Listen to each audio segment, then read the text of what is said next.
చేరువచ్చిన మీ అందరికి కూడా నా హృదయపూర్వక వందనాలు తెలియజేస్తున్నాను.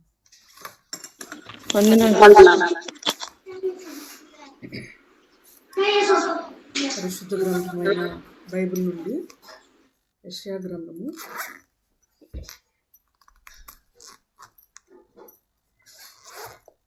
58వ అధ్యాయం.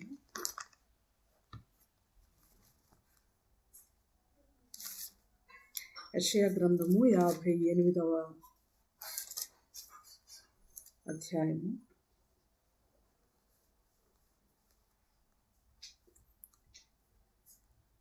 నాలుగు 5 వచనాలు నేను చదువుతున్నాను. పరిశుద్ధ గ్రంథం నుండి యెషయా గ్రంథము 58వ అధ్యాయము 4-8 వచనాలు నేను చదువుతున్నాను. దయచేసి అందరూ బైబిల్స్ గమనించాలని ప్రభు పేరట మనవి చేస్తాను. మీరు కలహపడుచు నినాదము చేయుచు అన్యాయముగా గుద్దులాడుచు ఉపవాసముందురు. మీ కంఠధ్వని పరమున వినబడినట్లుగా మీరిప్పుడు ఉపవాసముండరు.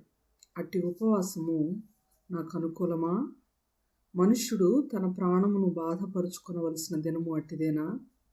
ఒకడు జమ్ము వలె తలవంచుకొని గోనెపట్ట కట్టుకొని బూడిద పరుచుకొని కూర్చుండుట ఉపవాసమా? అట్టి ఉపవాసము యెహోవాకు ప్రీతికరమని మీరు అనుకొందురా? చిన్న ప్రార్థన చేసుకుందాం. కృపాసత్య సంపూర్ణుడు అయిన మా ప్రియ పరలోకపు తండ్రి, పరిశుద్ధుడా, మహాగణుడా, మహాశ్రేష్ఠుడా, అత్యున్నతమైన మా దేవ, మీ ఘనమైన పవిత్రమైన నామానికి వందనాలు, స్తోత్రాలు, స్తుతులు చెల్లించుకుంటున్నామయ్యా. అయ్యా, ఈ రాత్రికాలం వేళ మీ సన్నిధిలో చేరి మీ మాటలు ఆలకించడానికి నాయనా మరి యొక్క దినము, మరి యొక్క ప్రశస్తమైన సమయము ప్రభా మీతో గడపడానికి మీరు ఇచ్చినటువంటి గొప్ప అవకాశాన్ని బట్టి మీకు స్తోత్రములు. మాకంటే ఘనులు, శ్రేష్ఠులు బహుశా ఈ సమయం చూడలేక గతించిపోయి ఉండొచ్చు, కానీ మేమైతే ఎలాంటి ఎక్స్ట్రా క్వాలిఫికేషన్ లేని వారమైనప్పటికీ కేవలము మీ ఉచితమైన ప్రేమ చేత, కృప చేత మాకు ఇచ్చారు ఈ గొప్ప సమయాన్ని. అందును బట్టి మీకు స్తోత్రములు. అయ్యా, ఈ దినాన్న మీరు మాతో ఏం మాట్లాడనై ఉన్నారో దాని మీద మేము దృష్టి ఉంచి మీ మాట వినే బిడ్డలుగా ఉండటకు సహాయం దయచేయండి. వాక్యం ఎత్తబడుచుండగా నాలోను, మీలోను, మా అందరిలోనూ మీ యొక్క పరిశుద్ధాత్మ కార్యము జరిగించమని ప్రార్థిస్తున్నాం మా ప్రభా. అలాగే నా తండ్రి, చేరు వచ్చిన ప్రతి బిడ్డను ప్రత్యేకంగా జ్ఞాపకం చేసుకుని వారందరి అవసరతలు తెచ్చండి. అయ్యా, నేను కాదు ప్రభా, నాతో మరియు మాతో మీరే మాట్లాడి మహిమ పొందమని ప్రార్థిస్తున్నాం. సాతానికి అపజయము కలిగించి ఈ కూడిక యావత్తు ద్వారా మీకే మహిమ, ఘనత, ప్రభావం ఆరోపించుకోనమని సమస్తాన్ని మీ చేతుల్లో పెట్టుకుంటూ మమ్మల్ని మీకు అప్పగించుకుంటూ మా ప్రభుని మీ ప్రియకుమారుడైన యేసుక్రీస్తు వారి శ్రేష్టమైన నామములో మిక్కిలి వినయంతో ప్రార్థించి బ్రతిమాలి అడిగి వేడుకొంచున్నాము తండ్రి. ఆమేన్. అందరూ బాగున్నారండి? రైట్. ప్రభు మహాకృప. వందనాలు సిస్టర్, అందరికి కూడా వందనాలు. నేను కూడా దేవుని మహాకృప వలన బాగున్నాను. గత శుక్రవారం దినాన్న చీరాల వెళ్ళడం జరిగింది. ఈరోజు ఉదయమే చీరాల నుండి ఇక్కడికి రావడం జరిగింది. అమ్మకి ఆపరేషన్ ఉంది, అందువలన వెళ్ళడం జరిగింది. దేవుని యొక్క మహాకృపను బట్టి, మీ అందరి ప్రేయర్స్ని బట్టి ఆపరేషన్ చాలా చక్కగా జరగడం జరిగింది. అమ్మకు కూడా విజన్, దృష్టి చాలా ఆపరేషన్ తర్వాత చాలా చక్కగా ఉంది అని చెప్తున్నారు. అమ్మ ఇప్పుడు ఆరోగ్యంగా ఉన్నారు. ఇంకా కూడా మీరు ప్రేయర్ చేయాలని, కొన్ని విజిట్స్ ఉన్నాయి, డాక్టర్ యొక్క విజిట్స్. సో ఎలాంటి సైడ్ ఎఫెక్ట్స్ కానీ ఏమీ లేకుండా ఇంకా కంప్లీట్గా స్వస్థతనుంది. ప్రభు పరిచర్యలో అమ్మ ముందుకు కొనసాగాలని ప్రేయర్ చేయండి. నాన్నగారికి కూడా హై బీపీతో చాలా సఫర్ అవుతున్నారు. వారిని కూడా హాస్పిటల్కి తీసుకెళ్ళడం జరిగింది. వారు కూడా మంచి ఆరోగ్యం కలిగి ముందుకు కొనసాగాలని, సేవలు ప్రార్థనలో జ్ఞాపకం చేసుకోవాలని ప్రత్యేకంగా మనవి చేస్తున్నాను. అలాగే అత్తమ్మ గారి గురించి మీరు రెగ్యులర్గా ప్రార్థన చేస్తున్నారని తెలుసు. అయినా ఇంకా కూడా కంటిన్యూ చేయాలని, అత్తమ్మగారు కూడా మంచి స్వస్థత నిదానంగానైనా స్వస్థత నుండి మరి మనందరినీ ఆమె చూడాలి అని మీరు మీ ప్రార్థనలో జ్ఞాపకం చేసుకోవాలని మనం చేస్తున్నాం. ప్రార్థించిన ప్రతి ఒక్కరు కూడా ప్రత్యేకమైన వందనాలు తెలియజేస్తాం. వాక్య భాగంలోనికి వెళ్దాం. ఈరోజు భస్మ బుధవారమేనా?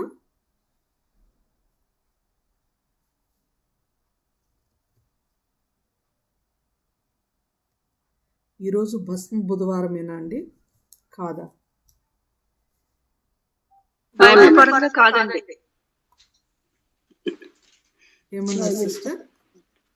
బైబిల్ పరంగా కాదు. ఓకే ఓకే, దేని పరంగా అవును? బైబిల్ పరంగా కాదు, మనుషులు ఏర్పాటు చేసిందండి. ఓకే ఓకే సిస్టర్, మంచిది. భస్మ బుధవారం అనేది బైబిల్ పరంగా కాదు, అది మనుషులు ఏర్పాటు చేసింది అని ఒక మాట చెప్పగలిగారు రాజసిస్టర్. అందుని బట్టి దేవుని నామానికి మహిమ కలుగును గాక. భస్మ బుధవారం అంటే ఏంటి? భస్మ బుధవారం అనేక సంఘాల్లో జరుగుతుంది. ఎందుకు జరుగుతుంది? కొంతమంది బైబిల్ పరంగా కాదు అంటున్నారు. ఎందుకు కాదు, ఎలా కాదు, రుజువు ఏంటి? భస్మ బుధవారాన్ని మనం ఆచరించాలా వద్దా? అసలు దాని యొక్క పుట్టు పూర్వోత్తరాలు ఏంటి? ఆచరిస్తే ఒకవేళ తప్ప క్రైస్తవులమైన మనం ఆచరించాలా వద్దా అనేటువంటి ఒక అవగాహన మనం కలిగి ఉంటే ఎంతైనా మంచిది. వాక్యం ఏం మాట్లాడుతుంది, మనుషులు ఏం మాట్లాడుతున్నారో అది మనకి అవసరం లేదు. కానీ ఏదైనా ఒక విషయం గురించి బైబిల్ ఏం చెప్తుంది, బైబిల్ చెప్పింది మనం ఫాలో అవ్వాలి అనేటువంటి ఒక అవగాహన మనం కలిగి ఉండటం ఎంతైనా మంచిదని నేను భావిస్తున్నాను. అందువలన ఈ భస్మ బుధవారం గురించి ఒక కంప్లీట్ ఇన్ఫర్మేషన్ మనం కలిగి ఉండటం, మన హృదయాల్లో జ్ఞాపకం ఉంచుకోవడం, తద్వారా వాక్యాన్ని అనుసరించి మనం బ్రతకడం చాలా ముఖ్యమని భావిస్తూ ఈనాడు ఈ అంశాన్ని మాట్లాడాలని ఆశ కలిగి ఉన్నాను. భస్మ బుధవారము అనే పదము కూడా బైబిల్లో లేదు. కానీ భస్మము అనే పదము బైబిల్లో అనేక మార్లు ఉంది. ఆ భస్మమును ఎలా వాడారు, ఏ ఏ సందర్భాల్లో వాడారు అనే విషయం కూడా బైబిల్లో చాలా చక్కగా పొందుపరచబడి ఉంది. అసలు ఈ భస్మం అంటే ఇంగ్లీష్లో యాష్ అంటాం, తెలుగులో బూడిద అంటాం. ఒక్కొక్కసారి కొన్ని సందర్భాలను బట్టి దుమ్ము, ధూళి, బుగ్గి అనేటువంటి పదాలు కూడా బైబిల్లో వాడబడ్డాయి యాష్ అనేటువంటి ప్లేస్లో. అయితే భస్మ బుధవారం అనే పేరు లేకపోయినా భస్మము అనే పేరు ఉంది అని బైబిల్లో ఉంది అని మనం మాట్లాడుకున్నాం. కాబట్టి ఫస్ట్ మనం ఆ పదం ఎక్కడుందో ఒకసారి చూద్దాం. బైబిల్లో సంఖ్యాకాండము 19వ అధ్యాయము 9వ వచనం ఒకసారి చదవండి ప్రియులారా. సంఖ్యాకాండము 19వ అధ్యాయము 9వ వచనం.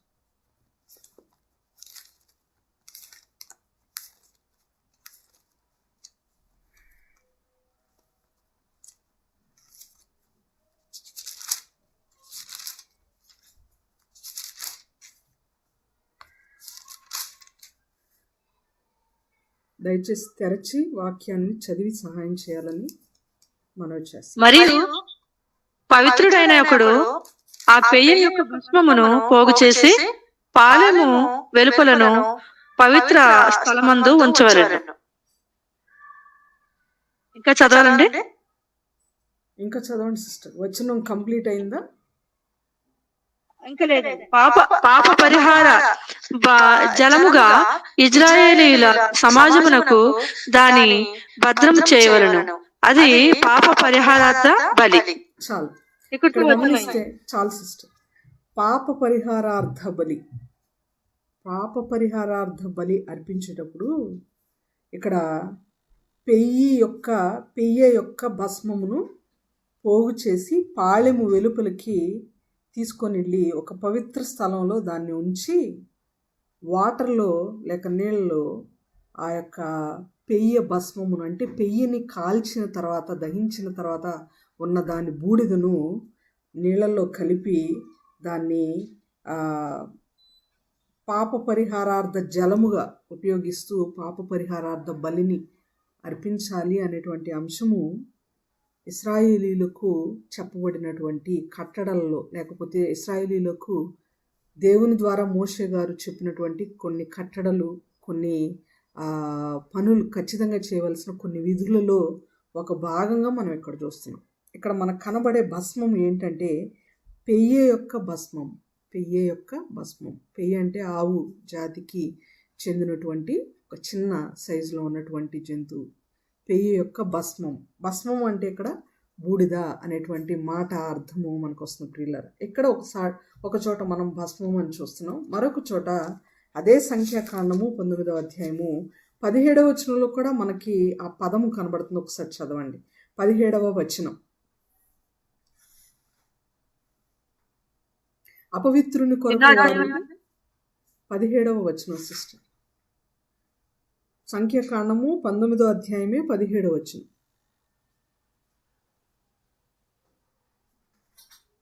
అపవిత్రుని కొరకు వారు పాప పరిహారార్థమైన హోమ భస్మములోనిది కొంచెము తీసుకొనవలెను.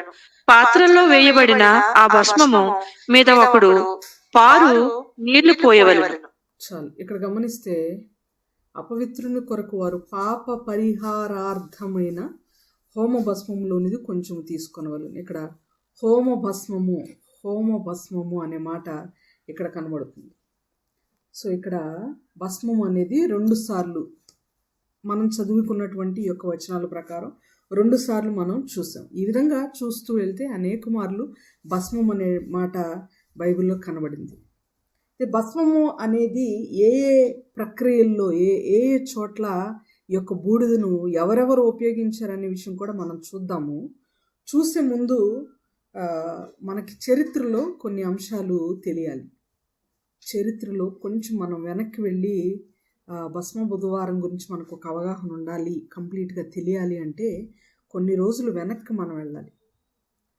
ఒకసారి క్రైస్తవ్యంలో ఉన్నటువంటి తెగలను మనం జ్ఞాపకం చేసుకుంటే ముఖ్యంగా 2 తెగలు లేకపోతే 2 విభాగాల వారు ఉన్నారు అని మనం గుర్తుపెట్టుకోవాలి.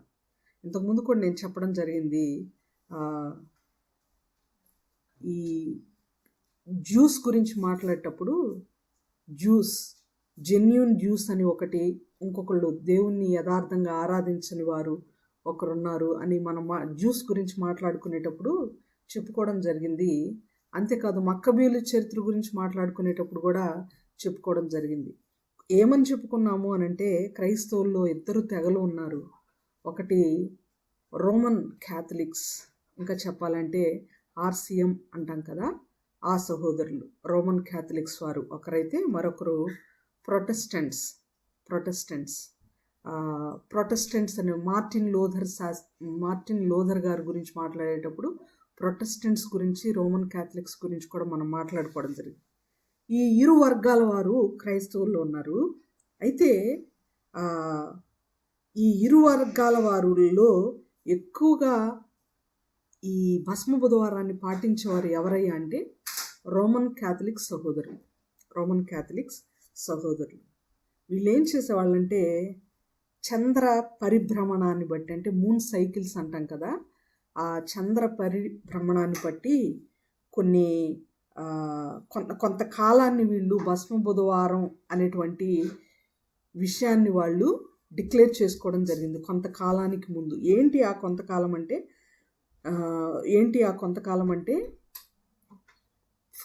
గుడ్ ఫ్రైడే ఉంటుంది కదా, గుడ్ ఫ్రైడేకి ముందు 40 దినాల ముందు దినాన్ని మూన్ సైకిల్స్ని బట్టి వాళ్ళు ఆధారం బట్టి 40 దినాల ముందు రోజుని, ముందు వచ్చేటువంటి వెన్స్డేని బుధవారంగా లేకపోతే యాష్ వెన్స్డేగా వాళ్ళు ప్రకటించడం జరిగింది. అయితే ఈ విధంగా కనుక వాళ్ళు ప్రతి సంవత్సరం గుడ్ ఫ్రైడేకి ముందు 40 దినాల ముందు వచ్చేటువంటి బుధవారాన్ని యాష్ వెన్స్డేగా ప్రకటిస్తూ వస్తున్నటువంటి ఈ క్రమంలో కొన్ని ఏండ్ల తర్వాత, అనగా 2029వ సంవత్సరం కనుక మనం ఉదాహరణగా తీసుకుంటే మూన్ సైకిల్ ఎప్పుడు వస్తుంది అంటే వాళ్ళు 2029 వరకు కూడా డేట్స్ అన్నిటినీ క్యాలిక్యులేట్ చేసుకొని పెట్టుకున్నారు. 2029 కాదు, క్షమించండి, 2096 సంవత్సరం వరకు క్యాలిక్యులేట్ చేసి పెట్టుకున్నారు. 2096 సంవత్సరంలో మాత్రము ఫిబ్రవరి 29న భస్మ బుధవారం వస్తుంది అని వాళ్ళు 2096 సంవత్సరం వరకు ముందుగానే వాళ్ళు క్యాలిక్యులేట్ చేసి ఉంచుకున్నారు. అంటే వాళ్ళు ఎంతగా భస్మ బుధవారాన్ని ఎంత సీరియస్గా సిన్సియర్గా పాటిస్తారు అనేది మనకి దాన్ని బట్టి అర్థమవుతుంది. ఇంకా మనం ఆ ఇయర్లోకి ప్రవేశించలేదు, కానీ అప్పటి వరకు ఉంటారో ఉండమో మనకు తెలియదు. ఎందుకంటే రేపటి దినం ఏం సంభవిస్తుందో మనకు తెలియదు. కాబట్టి ప్రియులరా, ఆ దినం వరకు కూడా వాళ్ళు పరిగణలో ఉంచుకొని భస్మ బుధవారాన్ని తూచా తప్పకుండా పాటిస్తూ వచ్చారు. ఈ యొక్క భస్మ బుధవారం యొక్క ప్రాముఖ్యత ఏందయ్యా అంటే, రోమన్ క్యాథలిక్ సహోదరులైనటువంటి వాళ్ళు మనము దేవుని దృష్టిలో మన్ను, లేకపోతే మనము మంటి నుండి తీయబడిన వారం, దేవుని దృష్టిని కాదు మనుషుల దృష్టిలో కూడా మంటి నుండి తీయబడిన వారము, తిరిగి మనం మన్నైపోతాము. కాబట్టి ఆ విషయాన్ని మనం గుర్తుపెట్టుకోవాలి. ఆ విషయం ఎప్పుడు మన బ్రెయిన్లో, ఈ లోకం కంప్లీట్గా మనది కాదు, ఈ లోకంలో కేవలం మనం యాత్రికులం, పరదేశులం, ఇది మనకి స్టాండర్డ్ కాదు, ఓన్లీ టెంపరీ నివాసం మాత్రమే ఇది మనకి అనేటువంటి అంశాన్ని మనం నిరంతరం గుర్తుపెట్టుకోవాలి అన్నటువంటి ఒక దృఢ నిశ్చయంతో భస్మ బుధవారాన్ని వాళ్ళు ఫాలో అయ్యేవాళ్ళు. అయితే ఈ భస్మ బుధవారం ఎలా క్యాలిక్యులేట్ చేస్తారు ఏంటి అని గనక మనం జ్ఞాపకం చేసుకుంటే, క్రీస్తు శకము 325 సంవత్సరంలో, జాగ్రత్తగా వింటున్న మనందరం కూడా చాలా ధన్యులు. కొన్ని విషయాలు బైబిలేతర విషయాలు, అంటే బైబిల్కి సంబంధించినవే కానీ బైబిల్లో లేనివి కొన్ని విషయాలు చాలా అమూల్యమైనవి. ఎందుకంటే కొన్ని విషయాలు వీళ్ళకి చెప్పినా వేస్ట్ అని అనుకున్నాడు దేవుడు ఏంటో తెలియదు, కానీ కొన్ని అంశాలను అంత డీప్గా మన కొరకు రాయించలేదు ఆయన. మనకు ఏమి అవసరమో అవి రాయించాడు, కానీ దానిని పరిగణలోనికి తీసుకొని దానికి సంబంధించిన corresponding to that particular situation or that particular moments మనము మిగిలిన విషయాలు కూడా నేర్చుకుంటే ఎంతో బైబిల్ జ్ఞానం మన సొంతమవుతుంది ప్రియులారా. సొంతం అవడం మాత్రమే కాదు, ఎవరైనా ఆచరిస్తున్న వాళ్ళు మనలో ఉంటే, ఆచరించని వాళ్ళు మనలో ఉన్నాయి. ఎందుకు ఆచరించట్లేదు మనకు ఒక అవగాహన ఉండాలి, ఎందుకు ఆచరిస్తున్నామో కూడా మనకు ఒక అవగాహన ఉండాలి. ఆదివారం ఆరాధన చేస్తున్నామంటే ఎందుకు చేస్తున్నాం అనేది ఒక అవగాహన లేకుండా మరి ప్రభు శరీరంలో రక్తంలో పాలు పంపులు పొందడంలో అసలు పాయింటే లేదు. మనం ఎందుకు చేస్తున్నాం, ప్రార్థన చేస్తున్నామంటే ఎందుకు చేస్తున్నాం అనే ఒక ముఖ్య అవగాహన మనకు ఉండాలి. ఉపవాసం ఉంటున్నామంటే ఎందుకు ఉంటున్నాం, కారణం ఏంటి, ఉండకపోతే నష్టం ఏంటి, ఉంటే ప్రయోజనం ఏంటి అని ఒక అవగాహన మనకి తెలియాలి. ఎప్పుడు చెప్తుంటాను, ఒక క్యారెట్ మనం తింటున్నామంటే క్యారెట్లో ఏముంది, తినకపోతే ఏ ప్రమాదం జరుగుతుంది, ఏ నష్టం ఉంది, తినడం వల్ల ఏం ఉపయోగం ఉంది అని తెలుసుకొని తింటే చాలా ప్రయోజనాలు ఉంటాయి. కానీ తెలియకుండా ఏదో తినాలి కదా అని తినేయడం కంటే, తెలిస్తే దానిని చాలా విలువగా భావించి ఆ వెజిటబుల్ని మనం రెగ్యులర్గా మన డైట్లో వాడటానికి ప్రయత్నం చేస్తూ ఉంటాం. అలాగే క్రైస్తవ జీవితంలో కూడా ఏది అవసరమో మనకి, ఏది అవసరం లేదో తెలుసుకొని ముందుకు కొనసాగితే మన సమయం వృధా కాకుండా ఉంటుంది. నిజమైన భక్తి చేయడానికి, అసలు సిసలైన భక్తిపరులుగా మనం బ్రతకడానికి, దేవుని దృష్టిలో ఒక గట్టి గింజగా మనము పనిచేయడానికి, బ్రతుకును కొనసాగించడానికి ఎంతో ఆస్కారం ఉంటుంది. అందుకని ఈ విషయాలు మనం తెలుసుకోవడం చాలా ఇంపార్టెంట్. బైబిల్ చదవడం ఎంత ఇంపార్టెంటో, బైబిల్లో ఉన్న అంశాల పట్ల పూర్తి అవగాహన కలిగి దానిని ఫాలో అవడం కూడా అంతే ఇంపార్టెంట్ అని మరీ నేను మీకు రిక్వెస్ట్ చేస్తున్నాను. 325 సంవత్సరంలో క్రీస్తు శకంలో ఒక చక్రవర్తి ఉండేవాడు. ఆయనే కాన్స్టంటైన్ చక్రవర్తి. చాలా అద్భుతమైన మలుపులు తిరిగాయి ఆయన యొక్క కాలంలో. కాన్స్టంటైన్ యొక్క చక్రవర్తి కాలంలో ఈయన రోమా చక్రవర్తి. జనరల్గా రోమీయులు అందరూ కూడా క్రీస్తుకు వ్యతిరేకులు, కానీ ఆ చక్రవర్తి మాత్రం క్రీస్తు యొక్క గుణగణాలను గ్రహించిన వాడై ఆయన నిజమైన దేవుడు అని ఎరిగినటువంటి వ్యక్తి. ఆయన పరిపాలనలో అనేకమైన అద్భుతమైన కార్యాలు, లేకపోతే అద్భుతమైన విషయాలు క్రైస్తవులకు సంభవించాయి ఆయన అధికారంలో ఉండటం వల్ల. క్రీస్తు విరోధుల అధికారంలో ఉంటే క్రీస్తు అనుచరులకు, లేకపోతే దేవుని బిడ్డలకు, క్రీస్తు పరిచారకులకు చాలా నష్టం జరుగుతుంది. కానీ క్రీస్తును అనుసరించేవారు పరిపాలనలో ఉంటే క్రీస్తు బిడ్డలకు, క్రీస్తు అనుచరులకు ఎన్నో ఉపయోగాలు ఉంటాయి. ఎన్నో సదవకాశాలు ఉంటాయి అని నేను జ్ఞాపకం చేస్తున్నాను. సో ఆ కాలంలో కూడా క్రీస్తు 325 సంవత్సరంలో రోమా చక్రవర్తి కాలంలో ఏం జరిగిందంటే ఆయన ఒక పెద్ద మీటింగ్ ఏర్పాటు చేశాడండి. పెద్ద మీటింగ్ ఏర్పాటు చేశాడు. రీసెంట్గా హైదరాబాద్లో మన కేసీఆర్ గారు సీఎంగా ఉన్నప్పుడు ఆయన ఒక మంచి మీటింగ్ ఏర్పాటు చేశారు. మీటింగ్ ఏర్పాటు చేసి అనేక మంది దేవుని బిడ్డలను దైవజనులను పిలిపించి ఆయన కొద్దిసేపు అయినా కానీ మెసేజెస్ ఇప్పించి చక్కగా ఒక దైవ మీటింగ్ని, దైవికమైన ఒక సభను అరేంజ్ చేయడం చాలా ఆనందకరమైన విషయం. అనేక మంది క్రైస్తవులు ఆనందించారు ఆ దినాన్ని. ఎందుకంటే ఆయన అధికారంలో ఉన్నాడు, ఒక ఆజ్ఞ జారీ చేశాడు, ఒక పనిని మిగిలిన అధికారులకు అప్పగించాడు. కలెక్టర్స్ కానీ గొప్ప గొప్ప దైవజనులు కానీ అనేక మంది దానికి హాజరై ఆనందించడం జరిగింది. అలాగే ఈ కాన్స్టెంట్ చక్రవర్తి కూడా ఒక కంట్రీలో, ఏ కంట్రీ అంటే నాజియా అనేటువంటి కంట్రీలో ఒక పెద్ద సభను నిర్వహించాడు ఆయన. ఒక పెద్ద సభను ఆయన నిర్వహించాడు. అదే క్రైస్తవులకు సంబంధించినటువంటి మొట్టమొదటి పెద్ద సభ, నాజియాలో జరిగినటువంటి పెద్ద సభ. నాజియాలో ఒక పెద్ద సభ మీటింగ్ ఏర్పాటు చేశాడు. దాన్నే చరిత్రలో ఏమన్నారంటే ఫస్ట్ కౌన్సిల్ ఆఫ్ నాజియా అన్నారు. నాజియా దేశంలో మొట్టమొదటి మహాసభ ఆయన నిర్వహించి ఏం చేశాడంటే మే 20వ తారీఖు నుండి జూన్ 19వ తారీఖు వరకు ఖచ్చితంగా 30 రోజులు జరిగింది ఆ సభ. ఇప్పుడు సంఘాల్లో సభలు జరగాలంటే 3 రోజులు కానీ 5 రోజులు కానీ, మహా అయితే 7 రోజులు కానీ, ఇప్పుడైతే అసలు మ్యాక్సిమం 5-7 ఎక్కడ కనబడలేదు.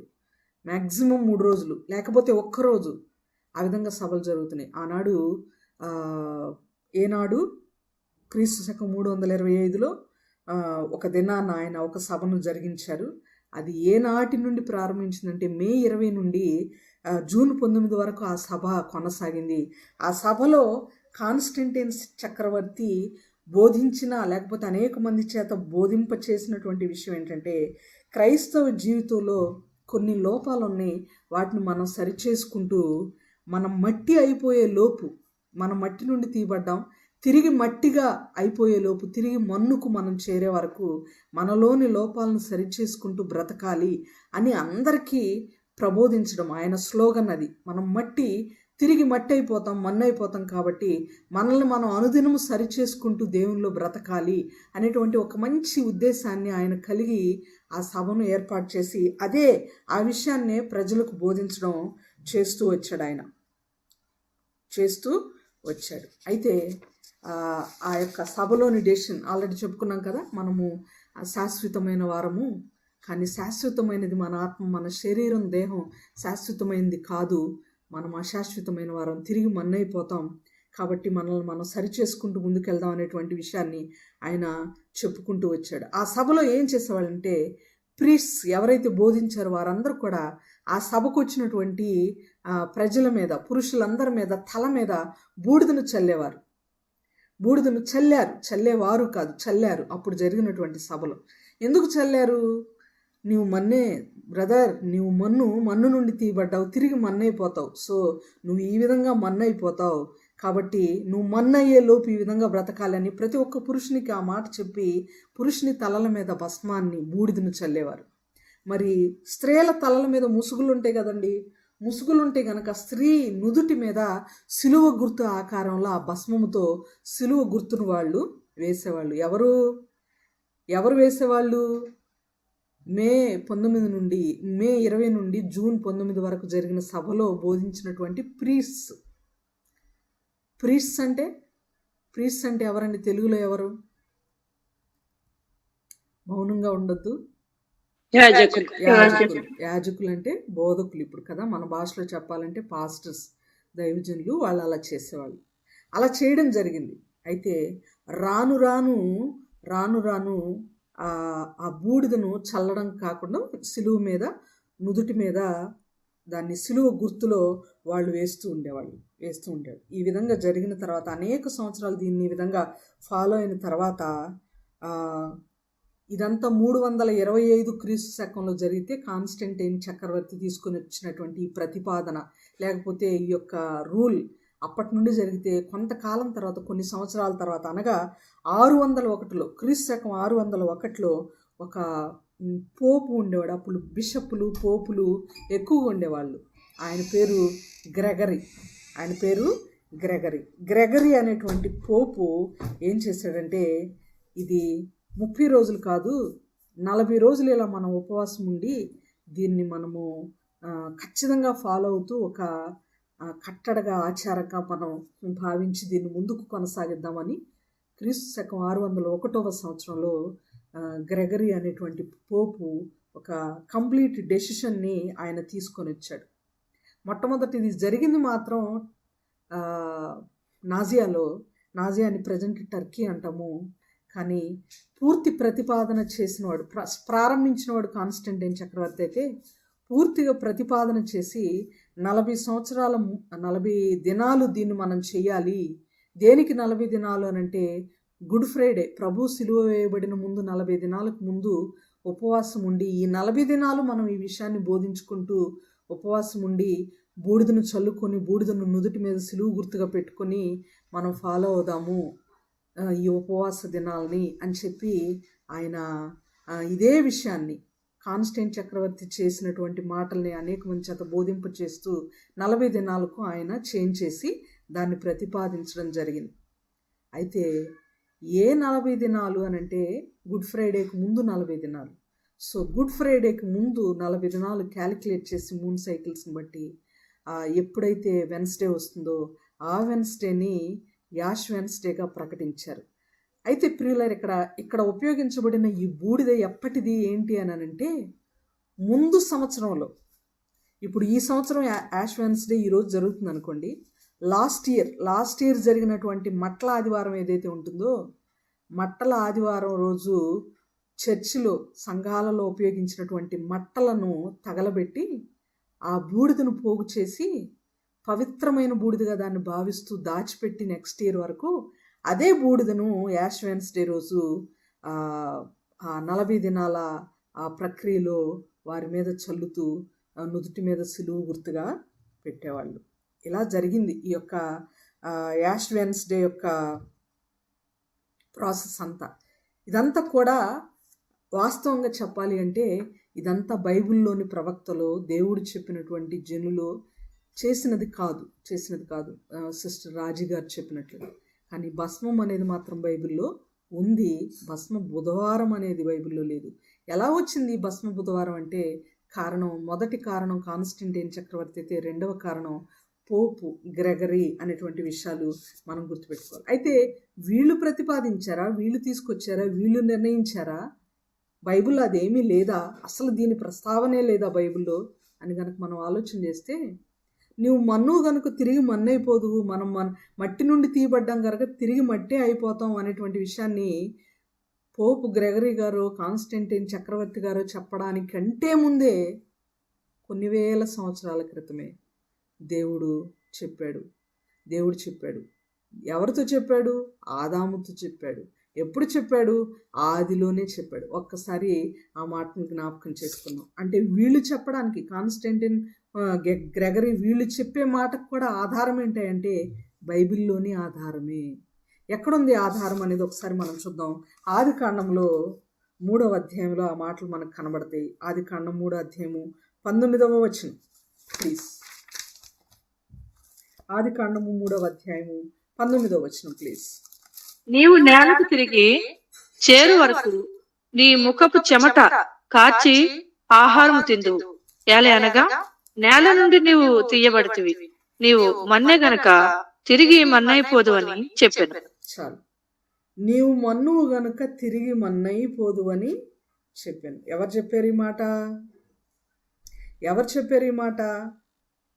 దేవుడు చెప్పాడు. పైన ఎవరు మాట్లాడుతున్నారు అని గనక గమనిస్తే, దేవుడు ఒక్కొక్కరితో ఇండివిజువల్గా మాట్లాడుతున్నాడు. ఒక పొరపాటు జరిగిన తర్వాత ఆ పొరపాటుకి కారణం ఎవరి వలన ఆ మిస్టేక్ కమిట్ చేయబడిందో వాళ్ళందరినీ పిలిచి వర్షం చెప్తున్నాడు. ఒక మిస్టేక్, ఆదిలో మొట్టమొదట మిస్టేక్, రూల్ని అతిక్రమించడం, ఆజ్ఞను అతిక్రమించడం అనేది జరిగింది.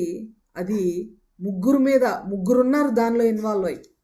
కేసులో ఇన్వాల్వ్ అయిన అందరినీ విచారించాలి, అందరికీ శిక్ష అమలు చేయాలి కదండి. అది న్యాయం. మన న్యాయాధిపతి లేకపోతే మన జడ్జ్ ఎక్కడ న్యాయం తప్పని మన దేవుడు కూడా ఆదిలో జరిగిన తప్పిదానికి కరెక్ట్ ట్రీట్మెంట్, కరెక్ట్ జడ్జిమెంట్ ఇచ్చాడు. దానిలో ఇన్వాల్వ్ అయిన వాళ్ళని ఒక్కొక్కళ్ళని పిలుస్తూ, నువ్వు ఇది చేసావు కాబట్టి నీకు శిక్ష ఇది, నువ్వు దొంగతనం చేసావు కదా ఇన్ని రోజులు నీకు జరిమానా ప్లస్ జైలు, నువ్వు వ్యభిచారం చేసావు కదా సో నువ్వు చేసినటువంటి తప్పుకి ఇది శిక్ష అని జడ్జిస్ ఏ విధంగా అయితే శిక్ష విధిస్తారో ఆ విధంగా దేవుడు శిక్ష విధిస్తూ మాట్లాడినటువంటి మాట ఫైనల్ జడ్జిమెంట్. తీర్పు ఇది. ఫైనల్ జడ్జిమెంటే రాకడలో ఉండే జడ్జిమెంట్ అని కాదు నా ఉద్దేశం. ఆ తప్పిదానికి ఫైనల్ జడ్జిమెంట్గా ఆయన మాట్లాడుతూ అంటున్నాడు, నీవు మన్నే గనుక తిరిగి మన్నైపోదువు. మట్టి నుండి మట్టి సహాయంతో మట్టిని తీసుకొని నేను చేశాను కాబట్టి నువ్వు తిరిగి పోతావు అనేటువంటి మాట ఆదాము గారితో దేవుడు ఎప్పుడో చెప్పాడు. ఆదాము గారితో చెప్పిన దేవుడు అదే మాటలు మన్ను నుండి చేయబడిన మనందరికీ కూడా వర్తిస్తాయి. ఈ మాటను ఆధారంగా తీసుకునే కాన్స్టంటైన్ చక్రవర్తి కానీ గ్రెగరీ కానీ ఈ యొక్క ప్రతిపాదనలు వారి యొక్క నిర్ణయాలు తీసుకోవడం జరిగింది. ఆధారము మాత్రము బైబిల్లోని వచనమే, కానీ విధానము వారు ఏర్పాటు చేసిన విధానము అని చెప్పి మనం గుర్తుపెట్టుకోవాలి ప్రియులారా. ఎందుకంటే ఎక్కువగా బేసిక్ అవసరం లేదేమో అని నేను భావిస్తున్నాను ఇంట్రడక్షన్లో, చరిత్ర పరంగా ఎందుకంటే ఎక్కువ అవసరం లేదేమో అని భావిస్తున్నాను. తర్వాత మనము బైబిల్ పరంగా ప్రవచన ఆధారంగా లేకపోతే బైబిల్లోని వాక్యాల ఆధారంగా మనం కనుక గమనిస్తే అసలు బైబిల్ ఏం చెప్తుంది? భస్మ బుధవారం అనేది అయితే లేదు. మరి ఈ ఉపవాసం ఉండటం, బూడిద చల్లుకోవడం గురించి బైబిల్ ఏం చెప్తుంది? బైబిల్లో ఎవరైనా బూడిద చల్లుకున్నారా? బూడిదను ఉపయోగించారా? ఉపవాసం ఉన్నారా? 40 దినాలు ఉన్నారా? ఎన్ని దినాలు ఉన్నారు అని కనుక మనం దీని గురించి జ్ఞాపకం చేసుకుంటే కొన్ని ఆధారాలు మనం చదువుకుంటూ వెళ్ళిపోదాం. ఎందుకంటే ఈ ఆధారాలోని వచనాలన్నీ కూడా మనకు తెలిసిన విషయాలే, కానీ మేబీ ఈ చరిత్ర, ఇంతకుముందున్న చరిత్ర అయితే మనం తెలిసి ఉండకపోవచ్చు, లేకపోతే కొంతమందికి తెలిసి కూడా ఉండొచ్చు. అయితే ఆధారాలలో ఈ ఎగ్జాంపుల్స్లో కనబడే వచనాలు మాత్రం మనకు తెలిసినాయి కాబట్టి వాటిని జ్ఞాపకం చేసుకుంటూ ముందుకు వెళ్దాం. మనం ఒకసారి సమూయేలు గ్రంథము 2వ సమూయేలు గ్రంథము 13వ అధ్యాయము మీరు నోట్ చేసుకుంటున్నట్లయితే 1వ వచనం నుండి 22వ వచనాన్ని నోట్ చేసుకోండి. నాకు సహాయంగా 18, 19 వచనాలు చదివి సహాయం చేయండి. 2వ సమూయేలు గ్రంథము 13వ అధ్యాయము 18, 19 వచనాలు చదివి సహాయం చేయండి.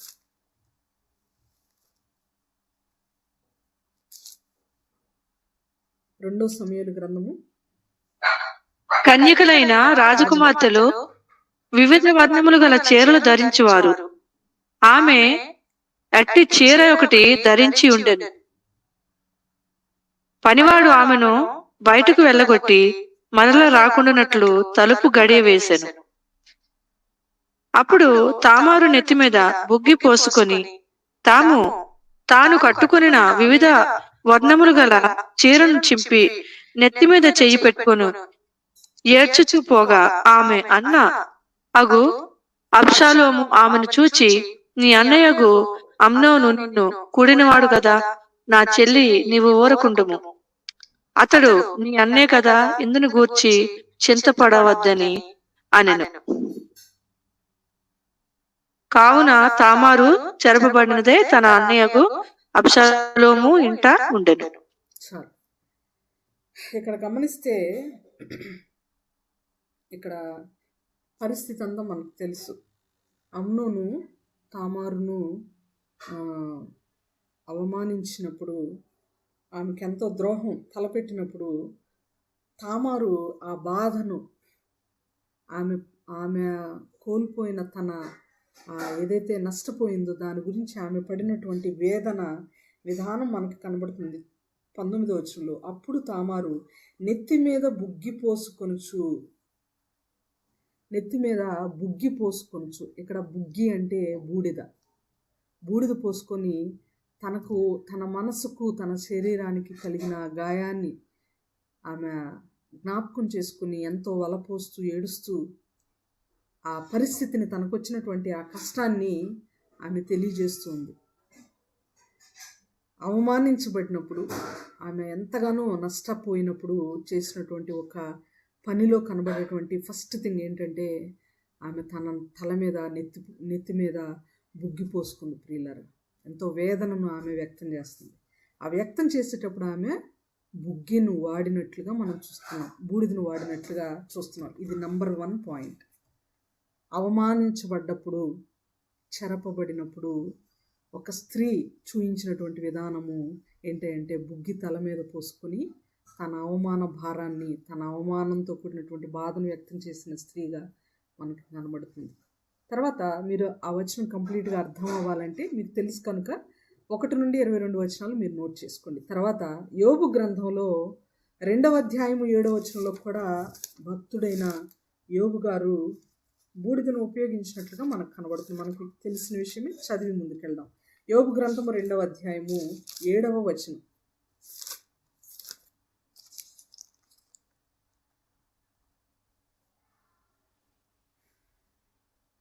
కాబట్టి అపవాది యెహోవా సన్నిధి నుండి బయలువెళ్లి అరికాలు మొదలుకొని నడినెత్తి వరకు బాధగల కురుపులతో యోబును మొత్తెను. అతడు 8 కూడా చదవండి సిస్టర్. 8 అంటే అవును సిస్టర్. అతడు ఒళ్ళు గోపుకొనుటకై చిల్లపెంకు తీసుకొని బూడిదలో కూర్చుండగా అతని భార్య వచ్చి, నీవు ఇంకను యథార్థతను వదలక ఉందువా? దేవుని దూషించి మరణము కమ్మెను. ఇక్కడ గమనిస్తే యోబు గారు కూడా బూడిదలో కూర్చున్నట్లుగా మనకు కనబడుతుంది.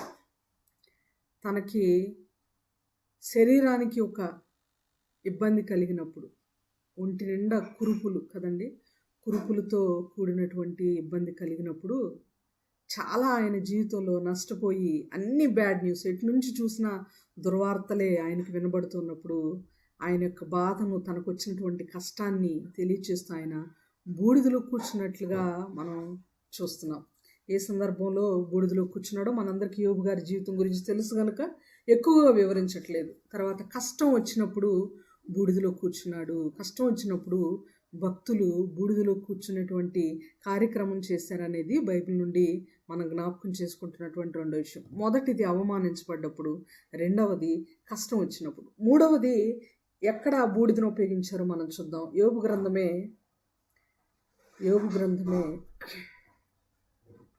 42వ అధ్యాయము 3 నుండి 6 వచనాలు, 42వ అధ్యాయము 5వ వచనం కూడా మీరు చదవండి. ఇది కూడా కష్టం వచ్చినప్పుడు బూడిదను ఉపయోగించినటువంటి విధానం మనకు కనబడుతుంది. 3వ ప్రక్రియలోకి మనం వెళ్ళేటప్పుడు 2వ పాయింట్లో మీరు ఆ వచనాలు రాసుకోండి. 3వ పాయింట్లో మొర్దెకై బూడిదలో కూర్చున్నటువంటి మాట మనకు కనబడుతుంది. ఒకసారి చూస్తారా? అది ఎస్తేరు గ్రంథము 4వ అధ్యాయము 1వ వచనం. ఇందాక పాయింట్ క్లియర్ అయిందండి? 2వ పాయింట్ అర్థమైందా నేను చెప్పిన మాట? ఫాస్ట్గా వెళ్ళానేమో కాస్త. మొదటిది అవమానించబడినప్పుడు తామారు బూడిదను ఉపయోగించింది తన తల మీద చల్లుకొని, అది మొదటి పాయింట్. 2వ పాయింట్ కష్టం వచ్చినప్పుడు యోబు గారు మరి బూడిదలో కూర్చున్నాడు, తన శరీరానికి, తన గృహంలో కష్టం కలిగినప్పుడు, నష్టం కలిగినప్పుడు అని మీరు నోట్ చేసుకోండి. యోబు గారి పాయింట్లోనే ఇంకో 2 రిఫరెన్సెస్ రాసుకోండి. 42వ అధ్యాయం 3 నుండి 6 వచనాలు యోబు గ్రంథమే 42వ అధ్యాయము 5వ వచనం. ఓకేనా? తర్వాత ఇప్పుడు 3వ పాయింట్లో మొర్దెకై బూడిదను ఉపయోగించిన విధానం మనం చూస్తాం. ఎస్తేరు గ్రంథము 4వ అధ్యాయము 1వ వచనం. అర్థమైనయా మొదటి 2 పాయింట్స్? అర్థమైంది. రైట్. ఎస్తేరు గ్రంథము 4వ అధ్యాయము 1వ వచనం చదువుదాం.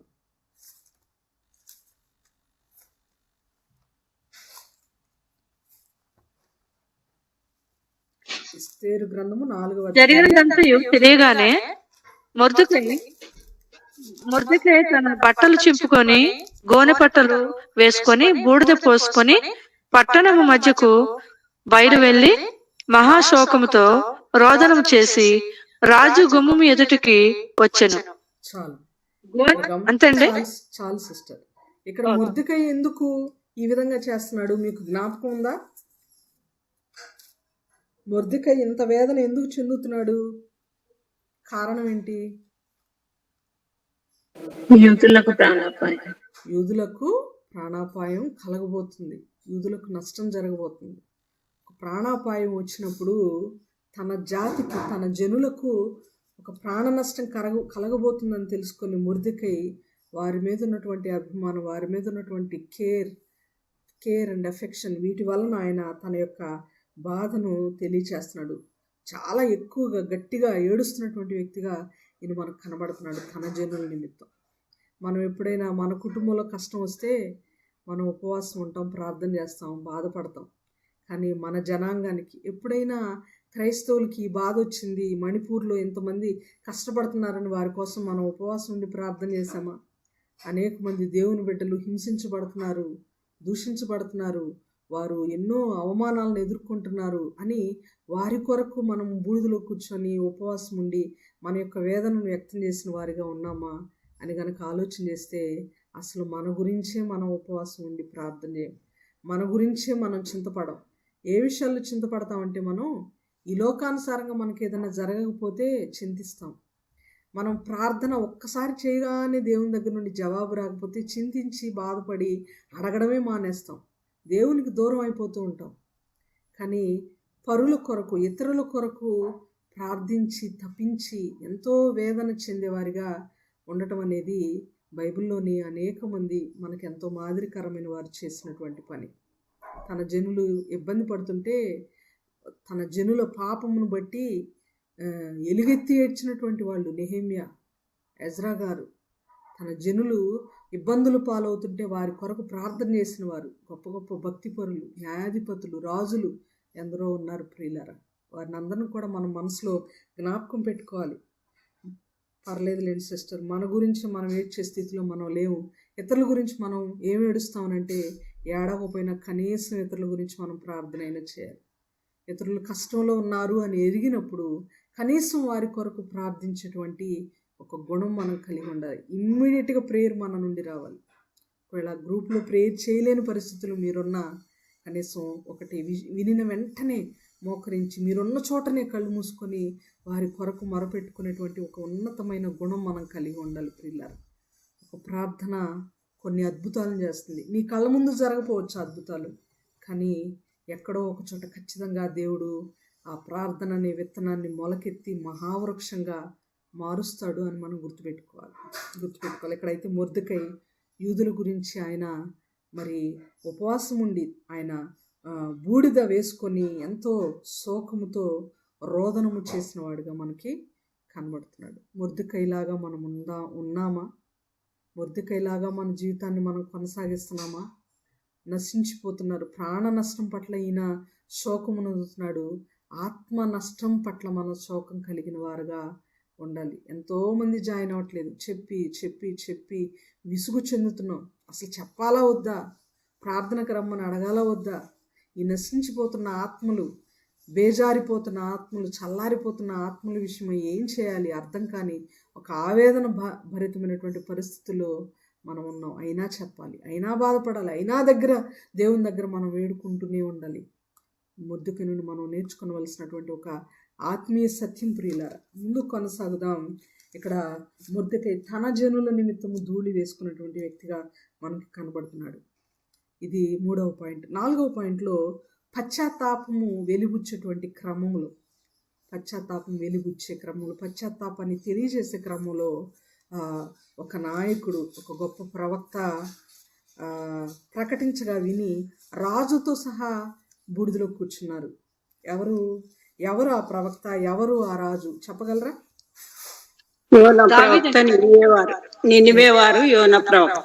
ఎక్సలెంట్ అమ్మా, థ్యాంక్ యూ. యోనా ప్రకటించగా నినివే వారందరూ రాజుతో సహా వాళ్ళు ఉపవాసం ఉండి ప్రార్థన చేస్తారు. ఎంత గొప్ప విషయం కదా ఇది, ఎంత గొప్ప విషయం. కొంతమంది అనుకుంటారు వీళ్ళు మాకంటే చాలా చిన్నోళ్ళండి, వాళ్ళు వాక్యం చెప్తే మేము వినేదేంటి, మాకు ఇంకా వేరే మీటింగ్స్ లేవా, మా చర్చిలో సంఘాలు లేవా, ఈ గూగుల్ మీట్ ఒక్కటేనా, 4-5 ఉండి బోర్డమ్గా ఉంటుంది, అసలు ఎవరు రారు అక్కడికి, వాళ్ళు చెప్పేది మేము వినడం ఏంటి? చెప్పండి సిస్టర్. సారీ ఎందుకు టైప్ చేశారు సిస్టర్?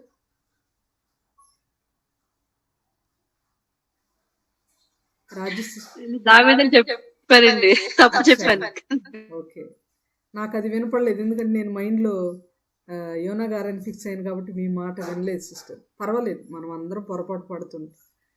సో ఇక్కడ యోనా గారు ప్రకటించినప్పుడు అందరూ కూడా పశ్చాత్తాపపడి వారు ఆ ప్రకటనను రెస్పెక్ట్ చేశారు. దేవుని బిడ్డలు ప్రకటిస్తున్నప్పుడు ప్రకటనను రెస్పెక్ట్ చేసి రాజులైన అధికారులైన పెద్ద పెద్ద వాళ్ళైనా వాక్యాన్ని ఫస్ట్ ఆ మాటల్ని ఆలకించాలి. ఒక దైవజనుడు ఉన్నాడు మా స్థానిక సంఘంలో చీరాల్లో. దైవజనుడు కాదు, దేవుని బిడ్డ, విశ్వాసి. ఎవరో కాదు, నాకు స్వయాన బాబాయ్ అవుతారు ఆయన వరుసకి. చాలా గొప్పగా ఆశీర్వదించబడిన వ్యక్తి. చాలా చక్కగా తక్కువ చదువుకున్న చాలా త్వరితగతిని చాలా తక్కువ సమయంలో మంచి ఉన్నతమైన స్థానానికి దేవుడు ఆ బాబాయ్ని తీసుకెళ్ళాడు.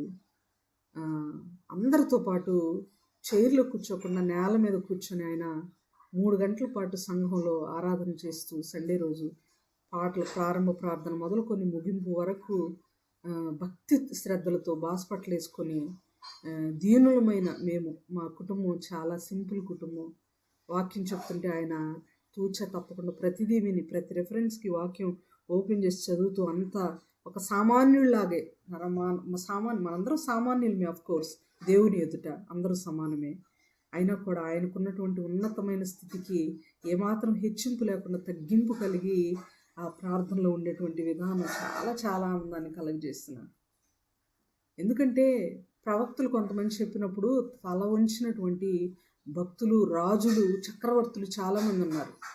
దానియేలు గారు ఒక మాట చెప్తే నెబుకద్నెజరు లాంటి వాళ్ళు ఆలకించి మార్పు చెంది సాక్షులుగా ఉన్నారు. కానీ నేటి దినాల్లో దానియేలులు అనేక మంది ఉన్న నెబుకద్నెజరు రావట్లేదు. చక్రవర్తులు మార్పు చెందట్లేదు. గొప్ప గొప్పవారు మారట్లేదు. మారాలి ప్రియులారా. ఈ లోకానికి నువ్వు చక్రవర్తి అయి ఉండొచ్చు, రాజు అయి ఉండొచ్చు, మంత్రి అయి ఉండొచ్చు, ఎమ్మెల్యే, ఎంపీ అయి ఉండొచ్చు. కానీ దేవుని దృష్టిలో మనందరము కేవలము మన్ను, ఆయన సృష్టి అయి ఉన్నాం. యోనా గ్రంథంలో 3వ అధ్యాయము 1 నుండి 6 వచనాలు గనక మనం గమనిస్తే ఆ సందర్భం మనకు కనబడుతుంది. కానీ సహాయార్థమై మనకి 6వ వచనం ఒక్కటి చాలు. చదవండి. యోనా గ్రంథము 3వ అధ్యాయము 6వ వచనం. త్వరగా చదివితే మనం ముందుకు వెళ్ళిపోతాం. నినేవే రాజునకు వినబడినప్పుడు అతడును తన సింహాసనం మీద నుండి దిగి తన రాజవస్త్రములను తీసివేసి గోనెపట్ట కట్టుకొని బూడిదలో కూర్చుండెను. రాజు కూడా రాజవస్త్రం తీసేసి సింహాసనం మీద నుండి దిగి గోనె పట్ట కట్టుకుని బూడిదలో కూర్చుండెను. అసలు రాజులు ఎక్కడైనా బూడిదలో కూర్చోవడం చూసారా? పశ్చాత్తాపాన్ని వెలిగుచ్చేటప్పుడు దేవుని సన్నిధి అనేటువంటి ఒక మ్యాటర్ రాగానే, దేవుని సన్నిధి అనేది రాగానే మన బాడీ లాంగ్వేజ్లో చాలా మార్పులు రావాలి.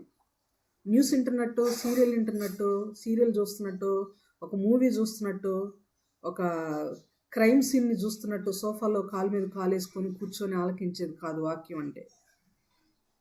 ఏదో ఒక జోక్ వింటున్నట్టు, వాట్సాప్లో వచ్చే ఆ ఫ్లోటెడ్ మెసేజెస్ చూస్తున్నట్టు, వంట చేసుకుంటూ ఫోన్ పక్కన పెట్టి ఆలకించేది కాదు వాక్యం అంటే.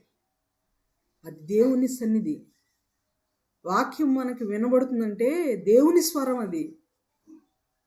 మేబీ దేవుడు తన స్వరాన్ని మనకి వినిపింపచేసే అంతటి పవిత్రులు మనం కాదు కాబట్టి దేవుని బిడ్డల ద్వారా ఒక మీడియేటర్స్గా, మధ్యవర్తులుగా వాళ్ళని దేవుడు ఉపయోగించుకొని ఒక బోర వాళ్ళ దేవునికి కావాలి కాబట్టి మనుషులను ఉపయోగిస్తూ, దేవుని బిడ్డలను ఉపయోగించుకుంటూ ఆయన మాట్లాడుతుంటాడు. దేవుని మాటలు ఆలకించేటప్పుడు మనకు ఒక బాడీ లాంగ్వేజ్ ఉండాలి. ఆ బాడీ లాంగ్వేజ్కి ఒక రెస్పెక్ట్ ఉండాలి దేవుని పట్ల. ఆ బాడీ లాంగ్వేజ్కి ఒక విధేయత, ఒక వినయం, ఒక చిత్తశుద్ధి, ఒక పశ్చాత్తాపము, దేవుడంటే ఒక విధమైన భయము కలిగి ఉండాలి. అనేక మంది భక్తుల యొక్క ప్రార్థనలు మనం జ్ఞాపకం చేసుకుంటే దానియేలు గారు మోకరించి ఆయన యెరూషలేము వైపు కిటికీలు ఓపెన్ చేసి యెరూషలేము వైపు ముఖము పెట్టి ఆయన మోకరించి ప్రార్థన చేసినట్లుగా మనం చూసాం. దావీదు గారు మోకరించి ప్రార్థన చేసినటువంటి మోకాళ్ళ అనుభవం కలిగిన వాడు. పేతురు గారు మోకాళ్ళ అనుభవం కలిగిన వాడు. పౌలు గారు సముద్రపు దరిలో ఇసుక రేణువులు మోకాళ్ళకి బాగా గుచ్చుకుంటాయి, అతుక్కుంటాయి, దుమ్ముగా ఉంటుంది. అయినా ఆ రఫ్నెస్లో మోకరించి ప్రార్థన చేసిన వాడుగా పౌలు గారు మనకు కనబడుతున్నాడు. ఎన్నోసార్లు చెప్పాను దానియేలు గ్రంథ వివరణలో మోకాళ్ళ ప్రార్థన. కొంతమంది భక్తుల యొక్క అద్భుతమైన రిజల్ట్స్, వారి జీవితంలో అద్భుతమైనటువంటి పరివర్తన, వారి జీవితంలో ఉన్నటువంటి గొప్ప గొప్ప సంగతులన్నీ సంభవించడానికి అసలైన కారణం, కీ పాయింట్ ఎక్కడయ్యా ఉంది అని కనుక ఆలోచన చేస్తే వాళ్ళ మోకాళ్ళలోనే ఉంది.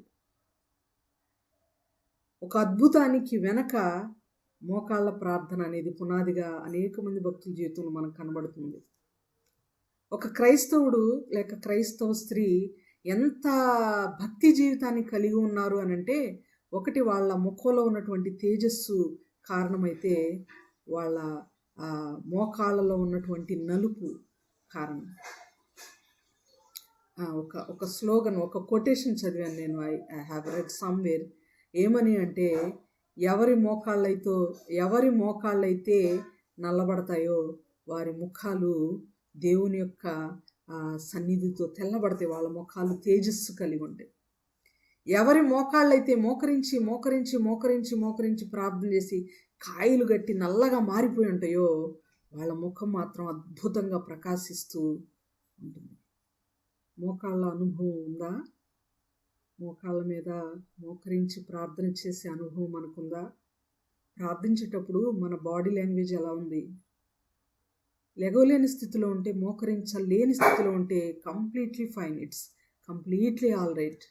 God won't insist you. దేవుడు నిన్ను ఇబ్బంది పెట్టి కఠినంగా నువ్వు ఇలాగే చేయని చెప్పేవాడు కాదు. మీకు తెలుసా, మన దేవుడు చాలా మర్యాదస్తుడండి. ఎవరిని బలవంత పెట్టే దేవుడు కాదు ఆయన స్వేచ్ఛని ఇచ్చాడు మనకు ఒక ఫ్రీడమ్ ఇచ్చి, మీరు ఎంతవరకు చేయగలరో, ఎలా చేయగలరో, మీ సామర్థ్యం ఎంతవరకు ఉందో, మీ లిమిటేషన్స్ ఏంటో అంతవరకే చేయండి నా పని. మీరు బాధపడిపోతూ, భారంగా ఫీల్ అవుతూ, ఇబ్బంది పడిపోతూ చేయాల్సిన అవసరం లేదు. మీకు ఇష్టంగా మీరేది చేయగలరో అది చేయండి. కష్టపడుతూ మీరు ఎంత చేసినా అది వృధా. ఇష్టంగా, ప్రేమగా నా పని చేయండి అని కోరుకునే ఒక గొప్ప మర్యాదస్తుడు మన దేవుడు. ఆయన ఎవరిని బలవంత పెట్టేవాడు కాదు. నిన్నటి జరిగిన సందర్భం నాకు చాలా ఆనందం కలుగజేసింది. మొన్నటి దినాన దైవజనులు సురేష్ గారు వాక్యం చెప్పడం అయిపోయిన తర్వాత, ఆ రోజు నేను, మా నాన్నగారు, మా చెల్లి, మేము ముగ్గురం కూడా విజయవాడ నుండి ఎయిమ్స్ హాస్పిటల్ నుండి వస్తూ ఉన్నాము. గూగుల్ మీట్లో నేను బస్సులో జాయిన్ అయ్యాను. బస్సులో జాయిన్ అయినప్పుడు చాలా డిస్టర్బెన్స్, చాలా సౌండ్ ఉంది. నెట్ ప్రాబ్లం వల్ల ట్రావెలింగ్లో ఉన్నాం కాబట్టి కట్ అవుతుంది. మరలా జాయిన్ అవుతున్నాను. చివరిగా దైవజనులు చెప్పిన మెసేజ్ అంతా వినలేకపోయాను. స్టార్టింగ్లో కొద్దిసేపు మాత్రం వినడం జరిగింది. తర్వాత ఆయన చివరిగా, రేపటి దినాన్ని ఎవరైనా ప్రేరేపించబడిన వారు వాక్యం చెప్పండి అని అంటే, ఎవరు ఆ టైంలో చేతులు ఎత్తినట్లుగా నాకు కనబడలేదు. మరి ఎవరైనా చెయ్యెత్తారా, స్పీకర్ ఏమైనా ఆన్ చేసారా గమనించలేదు, కానీ మరలా లెఫ్ట్ అవ్వడం జరిగింది. ఆ తర్వాత ప్రేయర్ చేసుకుంటున్నప్పుడు ఈ పనిని దెబోరామ్మకు అప్పచెప్తూ చెప్పు అనేదే తెలియజేస్తూ ఉంది. కంటిన్యూగా అమ్మని, నాన్నని చూసుకుంటూ ట్రావెలింగ్లో, ఈ పనుల్లో బిజీగా ఉండి అమ్మకు కూడా నేను మెసేజ్ కూడా పెట్టలేకపోయాను. అనుకోకుండా అరుణ సిస్టర్ దగ్గర నుండి మెసేజ్ వస్తే, అమ్మను కొంచెం వాక్యం చెప్పమని చెప్తారా అని కొంచెం తెలియచేయండి. నాకు ఫోన్ చేయడానికి ట్రై చేశాను, కానీ దేవోరమ్మకు నేను మెసేజ్ అయితే చేయలేదు. ఫోన్ ట్రై చేస్తే నాకు నెట్ అసలు కలదు. పూర్ నెట్వర్క్ ఉంటుంది మా ఊర్లో. అయితే సిస్టర్ అప్పటికే నాకు రిప్లై చేశారు, ఎవరు చెయ్యి రైజ్ చేయలేదు కదా, ముందుకు రాలేదు కదా, సో అమ్మ నేను అనుకున్నాము, అమ్మ ప్రిపేర్ అయ్యారు వాక్యం అని చెప్పి. ఎవరు రైజ్ చేయలేదు కాబట్టి నేను చెప్పాలి అని ఆల్రెడీ తను ఫిక్స్ అయ్యారు. ఆమెను వాక్యం చెప్పమని అడుగు అని దేవుడు నన్ను ఫిక్స్ చేశాడు. ఎంత ఒక స్పిరిచువల్ కోఇన్సిడెన్స్ గమనించండి ప్రియులారా. ఎవరైతే నేను దేవుని కొరకు వాడబడాలి, నేను పనిచేయాలనే ఆశ కలిగి ఉంటారో ఆటోమేటిక్గా దేవుడు వాళ్ళని చూస్ చేస్తాడు, సెలెక్ట్ చేసుకుంటాడు. మనము ఎవరికి కావాలి, గిఫ్ట్ ఎవరికి కావాలి, ఇది ఎవరికి కావాలి, ఈ పెన్ అని అంటే, ఆ పెన్ పట్ల మనకి ఒక ఆసక్తి ఉంటే మనం చేయెత్తుతాం. ఆరాధన చేసేటప్పుడు కూడా ఎవరి దగ్గరికి నీ పాత్ర రాకపోతే మీ కుడి హస్తాన్ని చూపించండి అని దైవజనులు అడిగినప్పుడు ఆటోమేటిక్గా అది చెయ్యాలి, దానిలో పార్టిసిపేట్ చేయాలి అన్న ఆలోచన మనకు కలిగి ఉంటే మన కుడి హస్తాన్ని మనం చూపిస్తాం. God wants you that. అలా మన చెయ్యి మనం ఎత్తి, నేను చేస్తాను ఈ పని, నేను చేస్తాననే ఒక సిద్ధపాటు, దేవుని పని పట్ల ఒక సిద్ధపాటు మనం కలిగి ఉంటే దేవుడు మనల్ని రా నా దగ్గరికి రా. ఎవరైనా చిన్న బిడ్డలు తల్లిదండ్రులు ఎత్తుకోవడానికో, వాళ్ళ అత్త మేనత్త ఎత్తుకోవడానికో నన్ను ఎత్తుకొని 2 చేతులు చాచినప్పుడు, మనం ఎంత పనిలో ఉన్నా మన చేతుల నిండా మట్టి ఉన్నా అది కడుక్కొని దులుపుకొని ఫస్ట్ వాళ్ళని ఎత్తుకుంటాం. నువ్వే ఎగిరి నా దగ్గరికి రా అన్నరు ఎవరు పెద్దోళ్ళు. ఒక శిల్పా శెట్టి లాంటి హైట్లో ఉన్నటువంటి ఒక పర్సనాలిటీ, ఎవరైనా ఒక స్త్రీ తన బిడ్డ ఏడుస్తూ నన్ను ఎత్తుకో, నన్ను తీసుకో, నేను నీ కౌగిట్లోకి రావాలనుకుంటున్నాను, నీ చంకలోకి నేను రావాలనుకుంటున్నాను, నన్ను ఎత్తుకని ఒక చంటి బిడ్డ ఏడుస్తూ చేతులు అందించినప్పుడు, బాగా హైట్లో ఉన్నటువంటి ఒక తల్లి, లేదు నువ్వు ఎగురు, నేను వంగి నిన్ను ఎత్తుకోలేను, నువ్వు ఎగురు నా దగ్గరికి, అప్పుడు పట్టుకుంటాను నిన్ను అని అంటే ఆమె తల్లి అవుతుందా, మహాతల్లి అవుతుందా?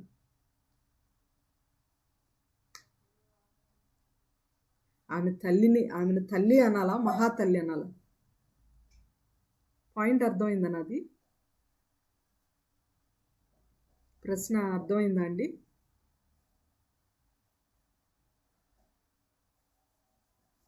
అర్థమైంది. ఓకే అమ్మా, ఓకే.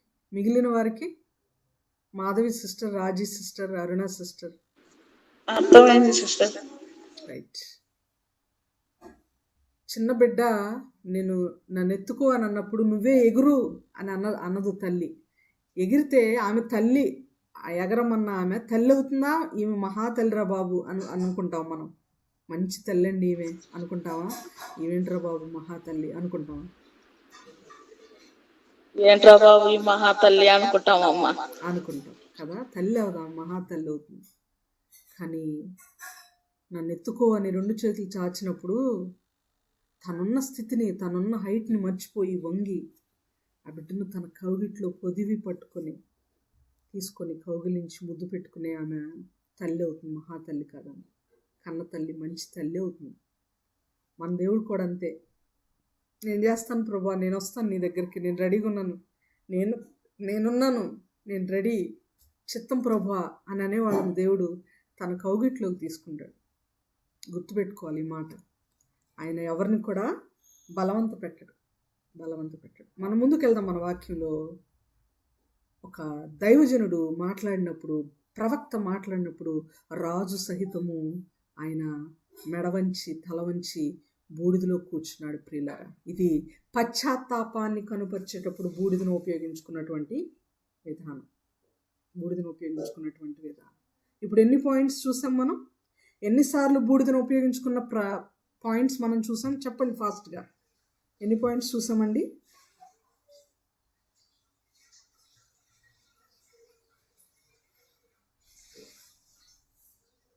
4 పాయింట్స్. 4 పాయింట్స్ చూసాం. 5th పాయింట్ మనం వెళ్దాం. మొదటి పాయింట్ తామారు అవమానించబడ్డప్పుడు. 2వ పాయింట్ యోబుకు కష్టం కలిగినప్పుడు. 3వ పాయింట్ తన జనులకు ప్రాణ నష్టం జరగబోయేటప్పుడు. 4వ పాయింట్ పశ్చాత్తాపాన్ని తెలియజేసేటప్పుడు. 5వ పాయింట్ చూద్దాం. ఇర్మియా గ్రంథము 6వ అధ్యాయము. నోట్ చేసుకుంటున్నట్లయితే 22 నుండి 26 వచనాలు నోట్ చేసుకోండి. ప్రస్తుతం మనం 26వ వచనం ఒక్కటే చదువుదాం. రాజీ సిస్టర్ చదువుతారు. ఇర్మియా గ్రంథము 6వ అధ్యాయము 26వ వచనం చదవండి. ఇర్మియా గ్రంథము 6వ అధ్యాయము 26వ వచనం. నెక్స్ట్ వచనం మాధవి సిస్టర్ చదవాలి. ఇర్మియా గ్రంథము 6వ అధ్యాయము 26వ వచనం.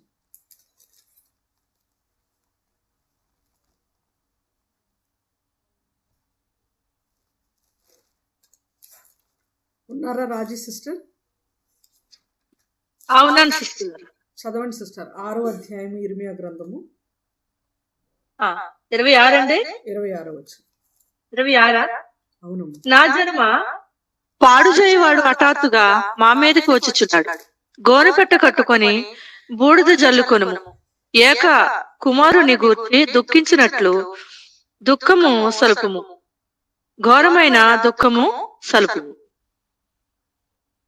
ఇర్మియా గ్రంథము 6వ అధ్యాయము 26వ వచనం కదండి. దుఃఖము సలుపు. యెరూషలేముకి చెప్తున్నటువంటి మాట. పాడు చేయవాడు రాబోతున్నాడు, గోనె పట్ట కట్టుకొని బూడిద చల్లుకొను.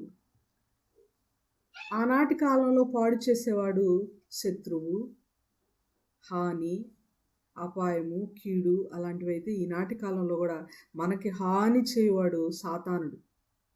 సాతానుడు ఎవరిని జల్లించుదునా అని లోకం అంతా తిరుగుతుంటాడంట. జల్లించేటప్పుడు ఆ జల్లిడ సందుల్లో గుండా కిందకి జారిపోతాయి తాలి గింజలు. గట్టి గింజలు అయితే జల్లిళ్ళు నిలిచి ఉంటాయి. సో మనకి హాని చేయవాడు వచ్చినప్పుడు, అపాయం కలుగు చేయవాడు వచ్చినప్పుడు మనం ఏం చేయాలంటే అలర్ట్గా ఉండి ప్రార్థన చేయాలి. ఇక్కడ హాని చేయవాడు వచ్చినప్పుడు సాతాను మన మీదకి రాకుండా, సాతానుడు మనల్ని జల్లించకుండా మనము గోనె పట్ట కట్టుకొని ఉపవాసం ఉండి ప్రార్థన చేసేవారిగా ఉండాలని ఈ వచనం మనకు తెలియజేస్తుంది. ఈ సందర్భం ఏంటంటే హాని, అపాయము, కీడు లేకపోతే సాతానుడు, అపవాదికి సంబంధించినటువంటి క్రియలు మన మీదకి వచ్చేటప్పుడు అలర్ట్గా ఉండాలి, ప్రేయర్ చేయాలి అని ఇర్మియా తన జనులకు తెలియచేస్తా ఉన్నాడు. ప్రియులారా, ఈ వచనంలో మరొక వచనం కూడా మీరు నోట్ చేసుకోండి. దానియేలు గ్రంథము 9వ అధ్యాయం మొదటి వచనం. ఇది కూడా చదివి ముగించుకున్నాం మనం. దానియేలు గ్రంథము 9వ అధ్యాయము మొదటి వచనం.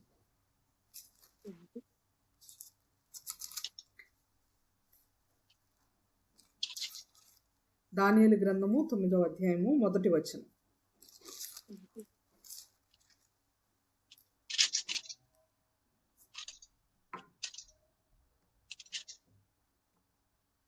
ఎవరు చదువుతారు ఇప్పుడు? మాధవి సిస్టరా, రాజ్య సిస్టరా?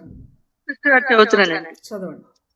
మాదీయుడకు అహశ్వేరోషు యొక్క కుమారుడైన దర్యావేషు కల్దీయుల పైన రాజ్యాయను. అతని ఏలుబడిలో మొదటి సంవత్సరమందు దానియేలును నేను యెహోవా తన ప్రవక్తయగు ఇర్మియాకు సెలవిచ్చి తెలియజేసినట్టు యెరూషలేము పాడుగా ఉండవలసిన 70 సంవత్సరములు సంపూర్తి యవుచున్నవని గ్రంథము వలన గ్రహించి తిని. చదవండి సిస్టర్. ఇంకా చదవండి.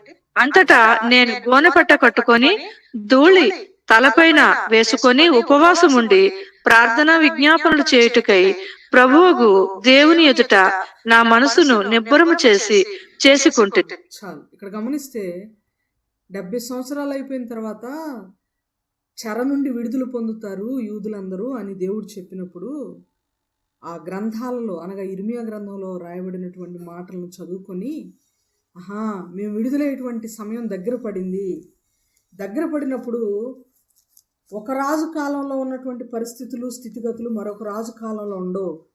రాజులు మారినా, రాజ్యాలు మారినా దేవుడు చెప్పినటువంటి ఈ యొక్క వాగ్దానం మాత్రం మారకూడదు. క్షేమంగా విడుదలయ్యి మా దేవుని మేము పూజించుకోవడానికి, ఆరాధించుకోవడానికి ఎలాంటి ఆటంకాలు కలగకూడదు అని జరగబోయేటువంటి ఒక భవిష్యత్తు గురించి ఒక మంచి దృఢ సంకల్పం కలిగి, ఒక భయము కూడా కలిగి విడుదల గురించి ప్రార్థన చేస్తూ ఉన్నాడు దానియేలు గారు. ఎంత గొప్ప ప్రార్థన!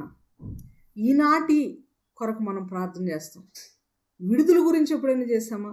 చెరలో ఉన్నవారు విడిపించబడాలి, జైల్లో ఉన్నవారు విడిపించబడాలి, సత్ప్రవర్తన కలిగి విడిపించబడాలి, బంధకాల్లో ఉన్న అందరూ కూడా విడుదల పొందాలని మనం ఎప్పుడైనా ప్రార్థన చేశామా? చేసుండొచ్చు 1-2 సార్లు, లేకపోతే 10 సార్లు లోపు. అనుదినము చేశామా? బంధకాలంటే బైబిల్ ప్రకారము పాపపు బంధకాలు. పాపములో ఉన్నవారు విడుదల పొందాలని అనుదినము మనం ప్రార్థన చేయాలి. మనం రక్షించబడితే సరిపోదండి, మన కుటుంబం రక్షణలోకి వస్తే సరిపోదు, మన చుట్టూ ఉన్న వాళ్ళందరూ కూడా రక్షించబడాలి. ఎందుకంటే వాళ్ళందరూ కూడా మన అన్నదమ్ముళ్ళు, అక్క చెల్లెళ్ళు. అపోస్తుల కార్యాలు 17, 25, 26 వచనాల ప్రకారం అందరూ రక్షించబడాలి, అందరూ రక్షణలోనికి రావాలి, అందరూ దేవుడు అనుగ్రహించే మహిమను పొందాలి. ఎవ్వరూ నశించి నరకంలోకి వెళ్ళడం మనం ఇష్టపడకూడదు. దేవునికి ఇష్టం లేదు ఆ మాట. నశించి నరకాగ్నిలోకి వెళ్ళడం దేవుడు ఇష్టపడడు, మనం కూడా ఇష్టపడకూడదు. అందరి కొరకు, బంధకాల్లో ఉన్న వారి కొరకు, వారి విడుదల కొరకు ప్రార్థన చేస్తున్నాడు ఈయన. స్థిరంగా నిశ్చయించుకొని, పూనుకొని, బూడిద చల్లుకొని ఉపవాసం ఉండి ప్రార్థన చేయాలనే ఆలోచన ఆయన కలిగి ఉన్నాడు. సో ఈ సందర్భంలో కూడా దానియేలు గారు ఈ విధంగా ఉపయోగించినట్లుగా మనం చూస్తున్నాం. మొత్తం 5 పాయింట్స్ మనం చూసాము. నేను ముందుకు వెళ్తున్నాను. ఇవన్నీ కూడా మనం చూసినవి పాత నిబంధనలోని పాయింట్స్ అయితే, దేవుడు కూడా కొత్త నిబంధనలో కొన్ని పాయింట్స్ చెప్పాడు. ఫాస్ట్గా చదువుదామండి, 5 నిమిషాల్లో క్లోజ్ చేయాలి వాక్యాన్ని. మత్తయి సువార్త 6వ అధ్యాయము 16వ వచనంలో దేవుడు ఏం చెప్తున్నాడు దీని గురించి చూద్దాం. మత్తయి సువార్త 6వ అధ్యాయము 16వ వచనం మాధవి సిస్టర్ చదవాలని మనం చేస్తున్నాను. మత్తయి సువార్త 6వ అధ్యాయము 16వ వచనం ప్లీజ్. మత్తయి సువార్త 6వ అధ్యాయము 16వ వచనం. సిస్టర్ కొంచెం బయట ఉన్నాను సిస్టర్. ఓకే సార్, ఎవరైనా చదవండి ప్రేరేపించబడిన వారు. మత్తయి సువార్త 6వ అధ్యాయము 16వ వచనం. మీరు ఉపవాసం చేయనప్పుడు వేషధారుల వలె దుఃఖముఖులై ఉండకుడి. తాము ఉపవాసం చేయుచున్నట్లు మనుషులకు కనబడవలెనని వారు తమ ముఖములను వికారం చేసుకొందురు. వారు తమ ఫలము పొంది ఉన్నారని నిశ్చయంగా మీతో చెప్పుచున్నాను. ఉపవాసం చేయనట్టు మనుషులకు కనబడవలనని కాక రహస్యమందున నీ తండ్రికే కనబడవలనని నీవు ఉపవాసం చేయనప్పుడు నీ తల అంటుకొని నీ ముఖము కడుక్కొను. అప్పుడు రహస్యమందు చూచుచున్న నీ తండ్రి నీకు ప్రతిఫలమిచ్చు. చాలు. ఇక్కడ గమనిస్తే ఉపవాసం ఇంతవరకు పాత నిబంధనలు ఎలా చూసామో, మనము ఏ సందర్భాల్లో ఉంది అనేది మనం చూసాము. ఇక్కడైతే ఉపవాసం ఎలా ఉండాలి, ఎలా ఉంటే పరలోకంలో ఉన్న మన తండ్రి మనకు ప్రతిఫలం ఇస్తాడు ఈ వచనం తెలియచేస్తుంది. వేషధారులాగా ఉండొద్దు. వేషధారులు అంటే పై వేషం మార్చుకొని కనబడేది కాదు ఉపవాసం అంటే. అసలు ఉపవాసం అంటే ఉపవాసం, ఉప అంటే దగ్గరగా అని అర్థం. ఉప అంటే దగ్గరగా, వాసం అంటే నివసించడం, దగ్గరగా నివసించడం. ఎవరికి దగ్గరగా?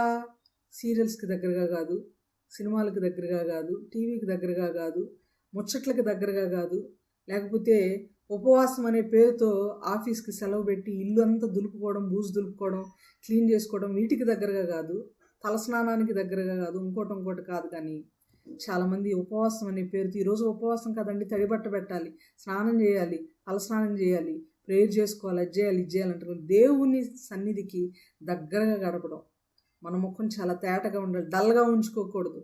తల అంటుకొని చాలా హ్యాపీగా కనబడుతూ, అసలు మనం ఉపవాసం ఉన్న విషయం దేవునికి తప్ప మరెవరికి చెప్పాల్సిన అవసరం లేదు. రహస్యంగా మన రహస్యమందున్న మన తండ్రి చూసే విధంగా ఉండాలి, కానీ మనుషులు చూసే విధంగా మనం ఉపవాసం ఉండకూడదు.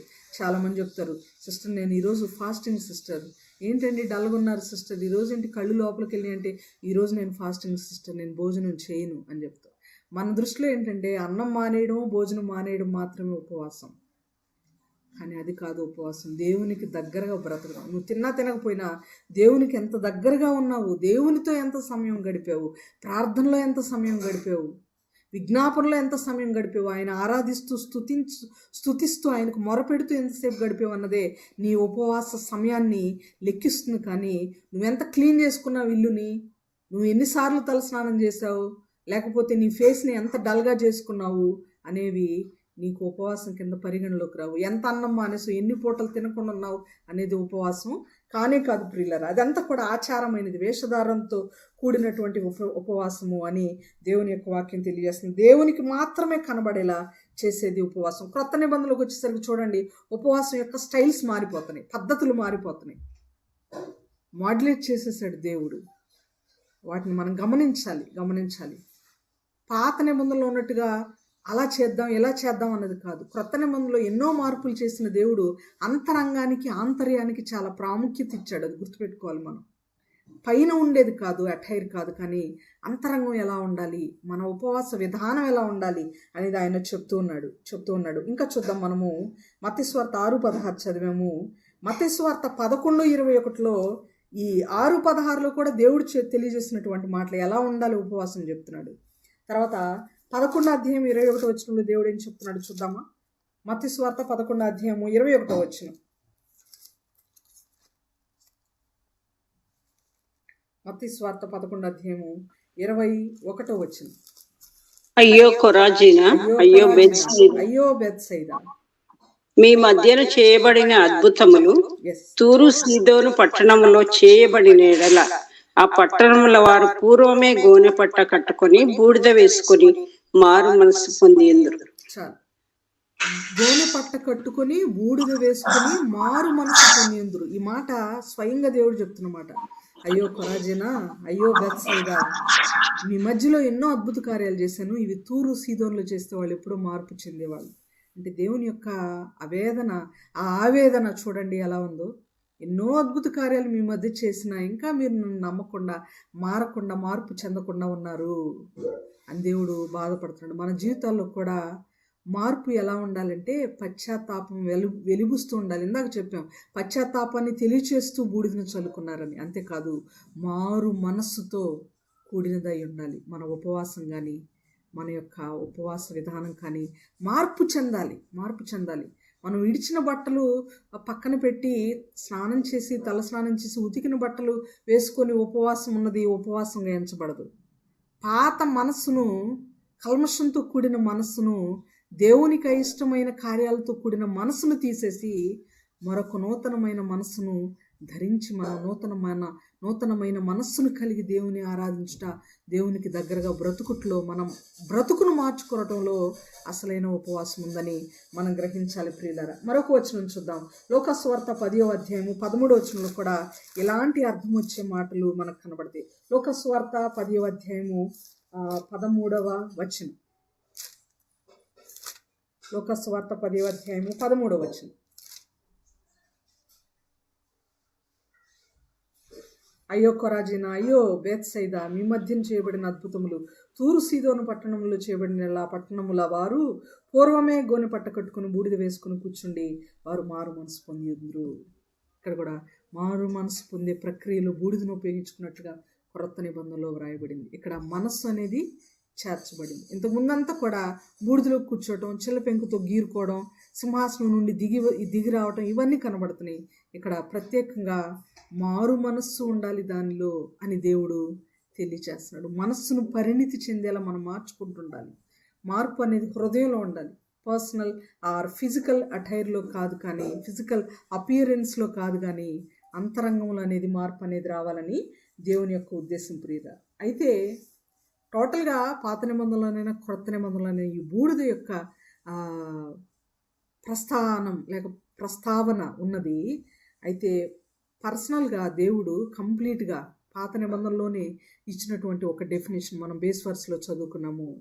మీరు బూడిదను చల్లుకొని, ఇంతకీ క్రొత్త నిబంధనలో పాత నిబంధనలో చెప్పినటువంటి రెండింటిని మనం కంబైన్ చేసి మిక్సీలో వేసి ఒక మెసేజ్ని దీని నుండి ఏం చేయాలి? ఇప్పుడు బూడిద చల్లుకోవాలా వద్దా, ఉపవాసం ఉండాలా వద్దా, ఉపవాస ప్రార్థన చేయాలా వద్దా, 40 దినాలు ఫాలో అవ్వాలా వద్దా, ఈ లెంట్ డేస్ మనం ఫాలో అవ్వాలా వద్దా అనేటువంటి ఈ క్వశ్చన్స్ మనకి రైజ్ అయినప్పుడు ఒక ఆలోచన వస్తుంది. అవును కదా, మోషే ఉన్నాడు కదా ఉపవాసం, యేసు ప్రభు ఉపవాసం ఉండి ప్రార్థన చేస్తాడు కదా, యోనా గారు ఉన్నారు కదా, భక్తులు ఉన్నారు కదా, చాలామంది, ఇర్మియా ఉన్నాడు కదా, మరి ఎజ్రా, నెహెమ్యా వీళ్ళు ఉన్నారు కదా, మరి మనం కూడా ఉపవాసం ఉండి ప్రార్థన చేయాలి, లెంట్ డేస్ ఫాలో అవ్వాలి కదా, 40 దినాలు ఉపవాసం ఉండాలి కదా అనే ఆలోచన కొంతమందికి వస్తే, ఉండక్కర్లేదు అనే ఆలోచన కొంతమందికి వస్తుంది. నేను చాలా టైం తీసుకున్నాను, నా సమయం అయిపోయింది. ఒక మాట చెప్తున్నాను. దేవుడు ఒకసారి అన్నాడు, పెండ్లి కుమారుడు తమతో ఉండు కాలమున పెండ్లి ఇంటి వారు ఉపవాసం ఉండరు. పెండ్లి కుమారుడు తమ నుండి వెడలిపోవలసి కాలం ఒకటి వచ్చుచున్నది, అప్పుడు వారు ఉపవాసం ఉండి ప్రార్థించారు. పెండ్లి కుమారుడు మనతో ఉండటం అంటే యేసు ప్రభు మనలో ఉండటం, మనతో ఉండటం. ఆయన మనలోనే ఉన్నాడు, తెలుసు మనకి. కొరింథీయులకు రాసిన పత్రిక 1 కొరింథీ 3:16లో ఆయన ఆత్మ మనలో నివసిస్తున్నాడు. మన దేహము దేవునికి ఆలయం, ఆయన మీలో నివసిస్తున్నాడని మీరు ఎరుగురా అంటాడు పౌలు గారు. మనలో ఉంటుంది ఆయనే, మనలోనే ఉన్నాడు ఆయన. ఆయన మనలో లేకపోతే ఆయన ఎక్కడో ఉన్నాడు. ఆయనకి మనకి చాలా దూరం ఉంది, డిస్టెన్స్ చాలా ఉంది అనుకున్నప్పుడు ఏడ్చి గగ్గోలు పెట్టి, అయ్యా నువ్వు నాలోకి రా, నాలో ఉండు, నాతో ఉండు, నా చుట్టూ ఉండు, నా పక్కనే ఉండు అని మనం ప్రార్థన చేస్తాం. కానీ నిత్యం ఆయన మనలో నివసిస్తున్నాడన్న అనుభూతి మనకి కలిగినప్పుడు, మన హృదయం మనతో మాట్లాడుతున్నప్పుడు ఉపవాసం ఉండాల్సిన అవసరం లేదు. ఎందుకంటే అది పెండ్లి కుమారుడు మనతో ఉన్నటువంటి ఘడియ, మనతోనే ఆయన ఉంటున్నాడు అన్నప్పుడు ఉపవాసం ఉండాల్సినటువంటి అవసరం లేదు. అంటే ఉపవాసం చేయకూడదా, లెంట్ డేస్ ఫాలో అవ్వకూడదా? ఈ భస్మ బుధవారం, దేవుడు చనిపోయిన దినానికి ముందు 40 దినాలు మనం భోజనం మానేసి ఫాస్టింగ్ నుండి ప్రేయర్ చేయక్కర్లేదా అని మీరు నన్ను క్వశ్చన్ అడిగితే నేను చెప్పే ఆన్సర్ అది కంప్లీట్గా మీ ఇష్టం. మీరు భోజనం మానేసి జరుపుకొని ప్రేయర్లో ఉండాలి అని అనుకుంటే మీరు ఇష్టపడితే మీరు ఉండొచ్చు. అది తప్పని నేను అనట్లేదు. కానీ బైబిల్ ఏం చెప్తుంది, నా మాట కాదు కానీ బైబిల్ ఏం చెప్తుంది అని అంటే, యెషయా గ్రంథం 58వ అధ్యాయంలో పాత నిబంధనలో ఉపవాసం ఉన్నారు, క్రొత్త నిబంధనలో కూడా ఉపవాసం ఉండి మారు మనసు చెందేవారు అని దేవుడు చెప్పాడు. క్రొత్త నిబంధనలో భక్తులు ఉపవాసం ఉండి ప్రార్థన చేశారు 40 దినాలు. చాలామంది ఉన్నారు, యేసు ప్రభు వారు కూడా. పాత నిబంధనలో మోషే గారు అనేక మంది ఉపవాసం ఉండి ప్రార్థన చేశారు. అసలు ఇప్పుడు ఉపవాసం ఉండాలా వద్దా, 40 దినాలు ఫాలో అవ్వాలా వద్దా, ఒక క్లారిటీ మాకు కావాలి అనేది ఎవరెవరికైతే ఉంటుందో, మనలో ఎవరికైనా ఉంటే గనుక దేవుడిచ్చేటువంటి క్లారిటీ ఏంటంటే 58వ అధ్యాయంలో 4-5 వచనాల్లో మనం చదివాం. మీరు కలహపడుచు వివాదము చేయుచు అన్యాయముగా గుద్దులాడుచు ఉపవాసం ఉంటారు. మీరు కొట్లాటలు ఆడుకుంటూ ఉంటారు. ఉపవాసం ఉన్న దినాల్లో కొట్లాటలు, తగాదులు, గొడవలు ఉండకూడదు. ఫాస్టింగ్ అనే పేరుతో ఇంట్లో ఉండి గడిచిపోయిన విషయాలన్నీ తవ్వుకుంటూ భార్యాభర్తలు గొడవ పడుతూ ఇంట్లో వాళ్ళతో గొడవ పడుతూ ఉండేది ఉపవాసం కాదు. మీ కంఠధ్వని పరమున వినబడినట్లుగా మీరు ఇప్పుడు ఉపవాసం ఉండరు. మీరు పరులతో వాదమాడేటప్పుడు, గొడవ పడేటప్పుడు మీ కంఠధ్వని వినపడుతుంది. అది కాదు ఉపవాసం. మీ కంఠధ్వని పరలోకానికి వినబడాలంటే దేవునికి మీకు మధ్య గోడలేమీ ఉండకూడదు, పాపపు గోడలు. లాస్ట్ టైం మనం గలతీ పత్రికలో వివరించుకున్నాం. పడగొట్టిన దానిని తిరిగి కట్టిన ఎడల, ఆ గోడల్ని, పడిపోయిన వాటిని, విడిచిపెట్టిన జీవితాన్ని తిరిగి కట్టే విధంగా మన మాటలు, మన ప్రార్థన దేవునికి వినపడకుండా ఉండే విధంగా అడ్డుగోడలుగా ఉండకూడదు. అట్టి ఉపవాసము నాకు అనుకూలమా? ఉపవాసం అనే పేరుతో మీరు వాదనలు ఆడుకుంటూ మీ పెదవులు నాకు వినపడకుండా, మీ పెదవులు చేసే మనమే నాకు వినపడకుండా ఉంటే అది నాకు ఉపవాసం కాదు, నాకు అనుకూలం కాదు అంటున్నాడు దేవుడు. 5వ వచనంలో, అట్టి ఉపవాసము నాకు అనుకూలమా? మనుష్యుడు తన ప్రాణమును బాధపరుచుకొనవలసిన దినము అట్టిదేనా? అది నాకు అనుకూలమని మీరు అనుకుంటున్నారా? నో. మీ ప్రాణాన్ని బాధ పెట్టుకునే ఉండే ఉపవాసం నాకు ఇష్టమైందని మీరు అనుకుంటున్నారా? కాదు. ఆయన అంటున్నాడు, ఒకడు జమ్ము వలె తల వంచుకొని గోని పట్ట కట్టుకొని బూడిద పరచుకొని కూర్చుండటం ఉపవాసమా? ఇప్పటివరకు ఉపవాసం ఉండి బూడిదలో కూర్చొని మారు మనసు పొంది పశ్చాత్తాపడి చేసాం, చదివాం మనం. అదంతా ఉపవాసం అని మీరు అనుకుంటున్నారా అంటున్నాడు యెషయా గారి ద్వారా దేవుడు. అదంతా నాకు ఇష్టమైన ఉపవాసమా అని దేవుడు అడుగుతున్నాడు. నో. మీరు మీ ప్రాణాన్ని ఆయాసపరుచుకుంటే అది నాకు ఉపవాసం కాదు. బూడిదలో కూర్చుంటే అది నాకు ఉపవాసం కాదు. క్లియర్గా ఆయన స్పష్టం చేస్తున్నాడు. ప్రియులారా, గుర్తుపెట్టుకోండి ఈ మాట. ఒకడు జమ్ము వలె తల వంచుకొని గోనె పట్ట కట్టుకొని బూడిద పరచుకొని కూర్చుండటం ఉపవాసమా? అట్టి ఉపవాసము యెహోవాకు ప్రీతికరమని మీరు అనుకొందురా? బూడిదను ఉపయోగించుకొని ఫిజికల్గా కనబడేది ఉపవాసం కాదు. అన్నం మానేసేది ఉపవాసం కాదు. ఇక్కడ మరొక మాట మనం ఇందాక మిస్ అయ్యాము. యోనా గ్రంథంలో అద్భుతమైన, గ్రంథానికి అంతటికి కూడా ఒక కీ వర్డ్ ఒకటి ఉందండి 3వ అధ్యాయంలో. చాలా ఇష్టమైన మాట నాకు, అది చాలా ఇష్టమైన మాట. ఒకసారి చదువుదాం ఆ మాట. యోనా గ్రంథంలో 3వ అధ్యాయం 10వ వచనంలో, ఈ నినివే వారు తమ చెడు నడతలు మానుకొనగా వారు చేయుచున్న క్రియలను దేవుడు చూచి పశ్చాత్తప్తుడై వారికి చేయుదునని తాను మాట ఇచ్చిన కీడు చేయక మానెను.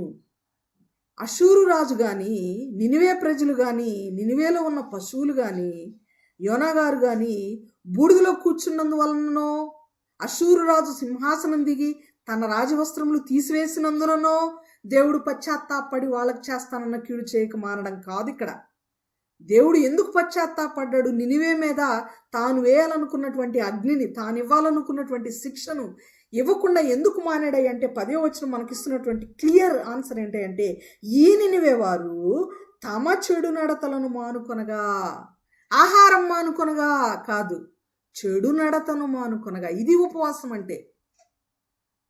బూడిదలో కూర్చొనగా కాదు, దేవుని సన్నిధిలో కూర్చొనగా. ఆహారం మానివేగా కాదు, చెడు నడత, చెడు మాటలు, చెడు ప్రవర్తన, చెడు బ్రతుకును మానుకుంటే దేవుడు కూడా తన మనసును మార్చుకుంటాడు, పశ్చాత్తాపడతాడు.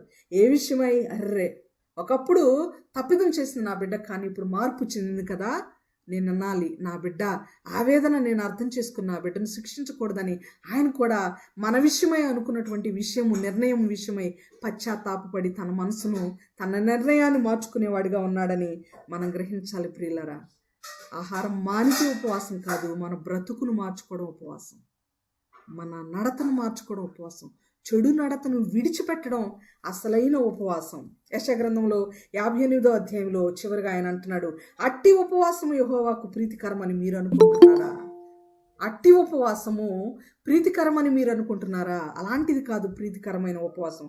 మరి ఎలాంటిది నాకు ప్రీతికరమైన ఉపవాసము? దుర్మార్గులు కట్టిన కట్లను విప్పుటయు.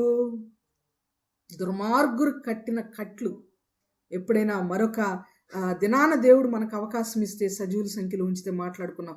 దుర్మార్గులు కట్టిన కట్లు, తప్పుడు ఆచారాలు, ఇవే నిజమైన దేవుని మాటలని మనుష్యులు కల్పించిన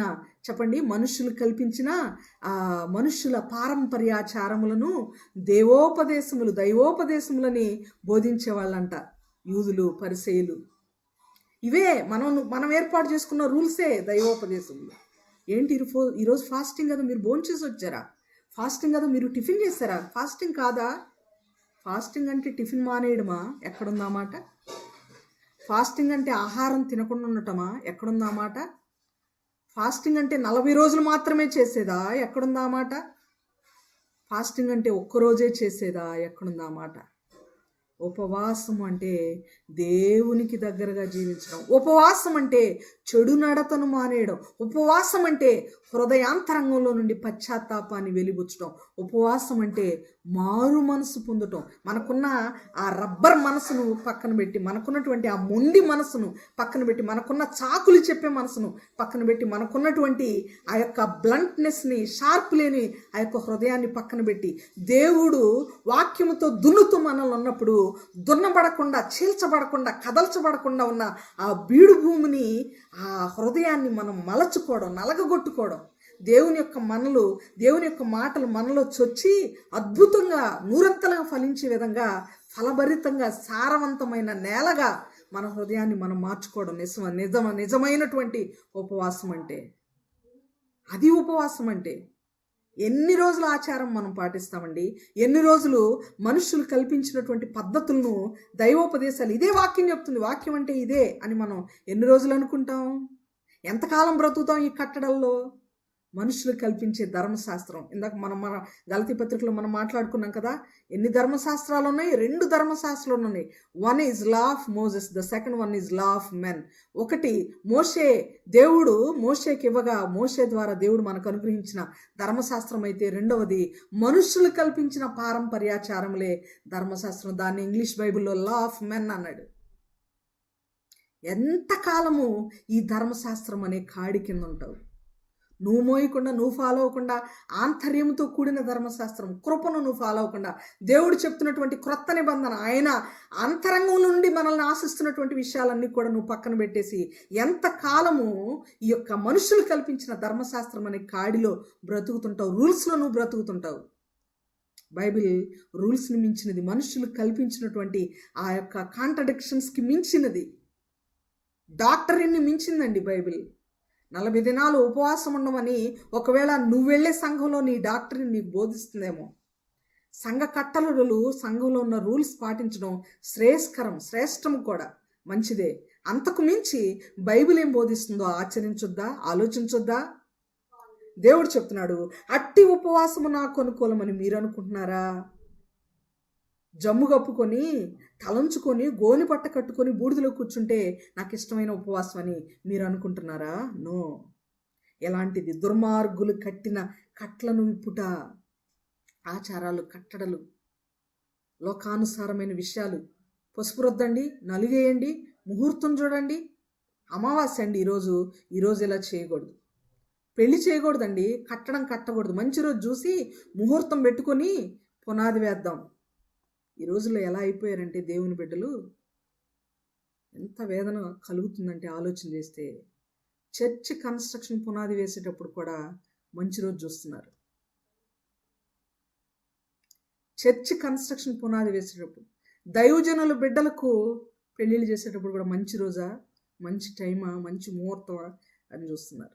ఎంత కన్నీరో తెలుసా దేవునికి, ఎంత కన్నీరో తెలుసా. దుర్మార్గులు కట్టిన కట్లు వాటిని విప్పడం ఉపవాసం. కాడిమాను మోకులు తీయుట. కాడిమాను మనం చూసాం కదా అపోస్తుల కార్యముల గ్రంథంలో మోయలేని కాడిని వారి మీద మీరు ఎందుకు మోపుచున్నారు? The first council of Christians, మొదటి క్రైస్తవ మహాసభ జరిగినప్పుడు ఫస్ట్ పౌలు గారి ప్రయాణానికి, రెండవ పౌలు గారి ప్రయాణానికి మధ్యలో క్రైస్తవ మహాసభ ఒకటి జరిగింది. సున్నతి గురించి మాట్లాడుకున్నారు. మీరు ఇచ్చే కూడా సున్నతి పొందాల్సిందే అని పరిసయ్యుల తెగ నుండి వచ్చినటువంటి యూదులు యెరూషలేములో నుండి పెద్దల పర్మిషన్ లేకుండా వచ్చి చెప్పినటువంటి మాటలు కలతపరిచాయి కొంతమంది యూదుల్ని. అప్పుడు పౌలు గారు, బర్నబా గారు వాళ్ళని ఎదిరించి వాదించి వాళ్ళతో నిలబడ్డారు, గెలిచారు, అప్రూవ్ చేయబడ్డారు. మీరు మోయలేని కాడిని వారి మీద ఎందుకు మోపుచున్నారు అనే మాట. ఇది ఆ మోయలేని కాడి మాను మోకులు తీయుట. ఫిజికల్గా చూస్తాం. ఈమె గాజులు వేసుకుందా అంటే ఈమెకు భక్తి లేదు. ఉంగరం పెట్టుకుందా అయితే భక్తే లేదు. బంగారం అంటే ఈమెకు బాగా ఆశ ఉందండి, శరీరాశల్లో ఉంది. గాజులు, బంగారం, ఉంగరాలు ఇవన్నీ తీసేసినంత మాత్రాన మన హృదయం రొచ్చుతో కలిగి ఉండి దానిని చూసినప్పుడల్లా ఇది పెట్టుకోవాలి, ఇది నాకు కూడా కావాలి, ఇది నాకుంటే బాగుండే అనే ఒక ఆలోచన, దురాశ కలిగి ఉండటం మంచిదా? శరీరానికి వాల్యూ ఇవ్వకుండా, శరీరం కాదు మనకి ఇంపార్టెంట్, హృదయం మనకి ఇంపార్టెంట్. అసలు నా హృదయం ఎలా ఉంది దేవుని సన్నిధిలో? నీ హృదయం మొట్టమొదట దేవుని సన్నిధిలో నిందారహితంగా, నీ మీద నీ మనస్సాక్షి ఎలాంటి నింద వేయకుండా యథార్థంగా ఉంటే ఆ తర్వాత దేవుడు ఆటోమేటిక్గా నీతో మాట్లాడతాడు.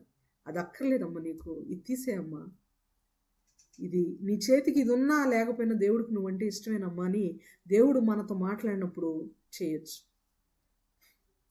కొంతమంది ఇళ్లల్లో, కొంతమంది కుటుంబాల్లో ఇష్టం ఉండదు, అన్నీ తీసేసేయడం.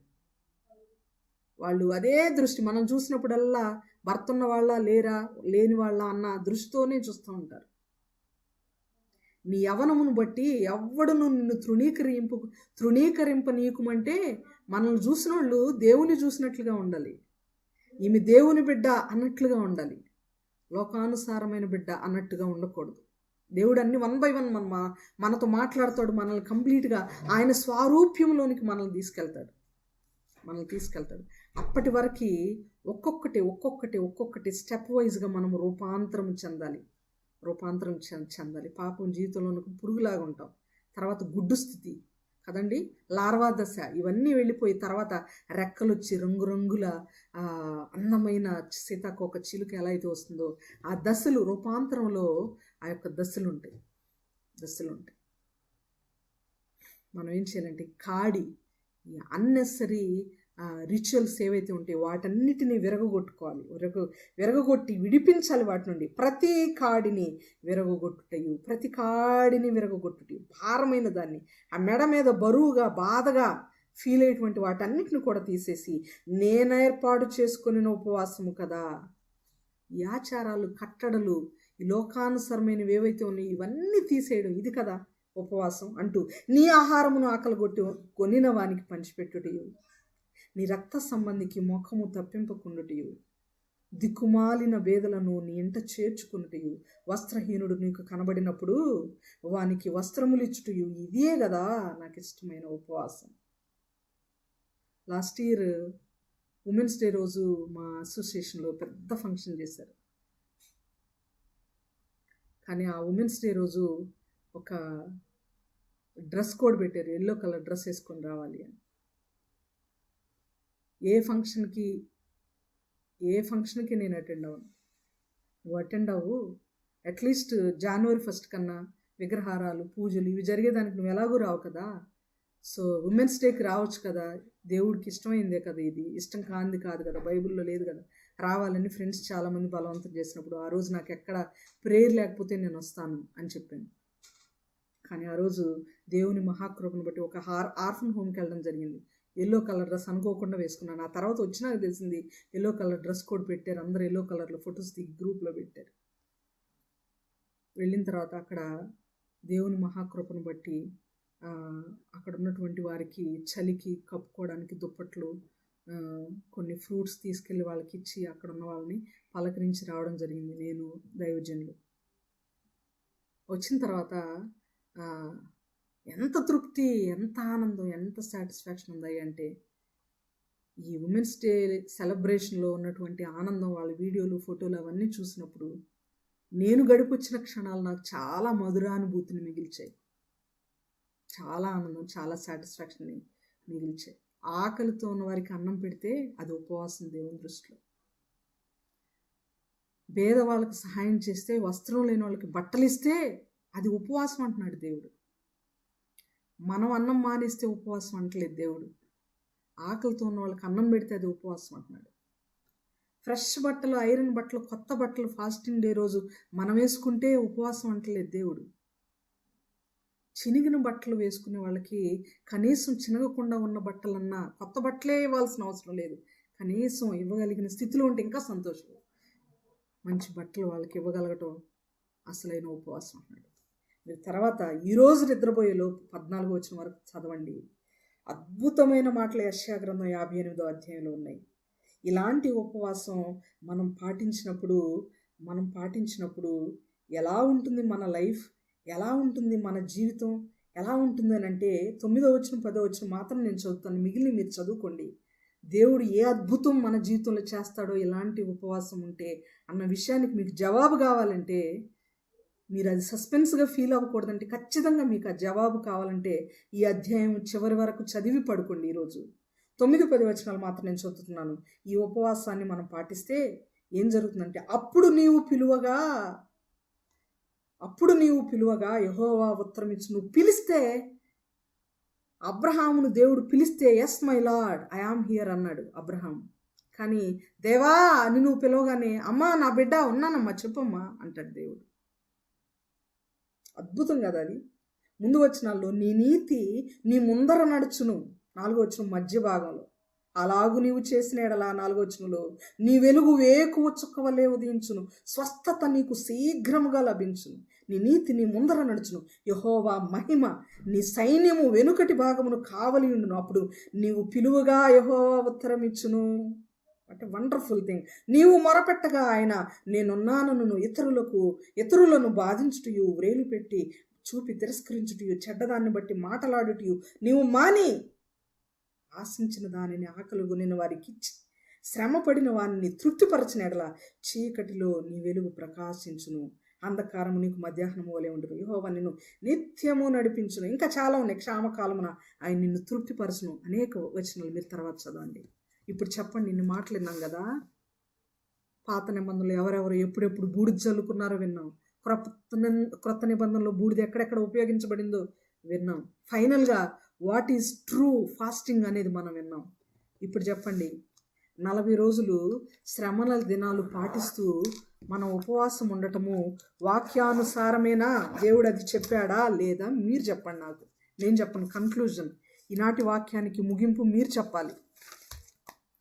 40 దినాలు ఉపవాసం ఉండటం, భస్మ బుధవారాన్ని పాటించడం దేవుడు మనకి చెప్పాడా?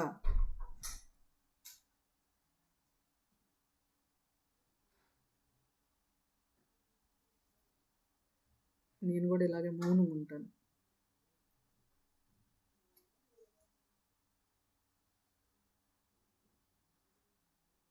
చెప్పాడా లేదా?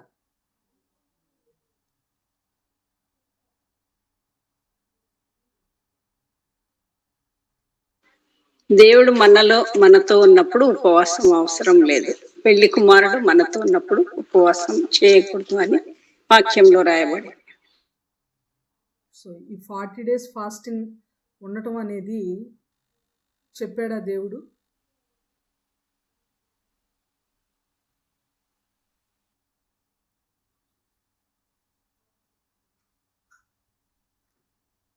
అసలైన ఉపవాసం అంటే ఏంటో మనం నేర్చుకున్నాము. ఇప్పుడు భోజనం మాని 40 దినాలు మన ప్రాణాన్ని కష్టపెట్టుకుని ఉపవాసం ఉండటం వాక్యానుసారమైనదా కాదా? కాదండి. కాదు.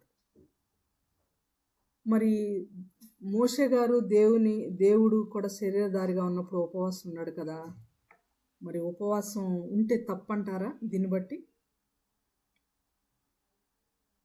అని అంటే? అలాంటి కాంట్రవర్సల్ క్వశ్చన్స్ సందర్భాలు ఎదురైతే ఉపవాసం ఉండి ప్రార్థన చేసుకోవడం తప్పు కాదు. అలాని 40 దినాలు మాత్రమే ఉపవాసం ఉండాలని ఒక కాడి మానులాగా కట్టలాగా పెట్టుకోవడం కూడా కరెక్ట్ కాదు. ఉపవాసం ఉండాలి, ప్రార్థన చేయాలి, మానేయాలి. భోజనం మానేసి దేవునికి దగ్గరగా బ్రతికి దేవుడు చెప్పిన ఉపవాసాన్ని, యెషయా గ్రంథం 58లో ఉన్న ఉపవాసాన్ని ఫాలో అవుతూ ఎన్ని దినాలు ఉపవాసం ఉన్నా తప్పు కాదు. ఉపవాసం ఉండొచ్చు, కానీ దేవుడు చెప్పిన రీతిలో మనం ఉపవాసం ఉండాలి. దేవుడు చెప్పిన విధానాలు లేకుండా ఎన్ని ఉపవాసాలు ఉండినా అది వేస్ట్, దేవునికి అనుకూలమైనది కాదు అని మనం గుర్తుపెట్టుకోవాలి. ఇంతకు మించి మనం ఏమి అర్థం చేసుకోవాలంటే, మనుషుల కట్టడలు కాదు, దేవుని మాటలు మనకి ఇంపార్టెంట్ అని మనం గ్రహించి ముందుకు కొనసాగాలి. ఈ వాక్యం మీకు అర్థమైంది అనుకుంటున్నాను. అందరూ జవాబు ఇవ్వట్లేదు, వింటున్నారో లేరో కూడా తెలియదు. కానీ నేనైతే వినినా వినకపోయినా, నేనైనా దైవజనులైనా ఇర్మియా గారు చెప్పుకుంటూ వెళ్తున్నాం. జవాబు సరిగ్గా రావట్లేదు. కొందరే మాట్లాడుతున్నారు, కొందరు మాట్లాడట్లేదు. ఏదేమైనా అందరూ మాట్లాడే కృపను కూడా దేవుడు మనకు దయచేయాలని మనం దేవుణ్ణి మొరపెడదాం. ఈ కొద్ది మాటలు దేవుడు మనందరి కొరకు దీవించి ఆశీర్వదించగాక. ఆమేన్. చివరిగా ఒక చిన్న ప్రార్థన చేసినట్లయితే వాక్యాన్ని ముగించుకుందాం. కుడికు సెలవు తీసుకుందాం. ప్రియులారా,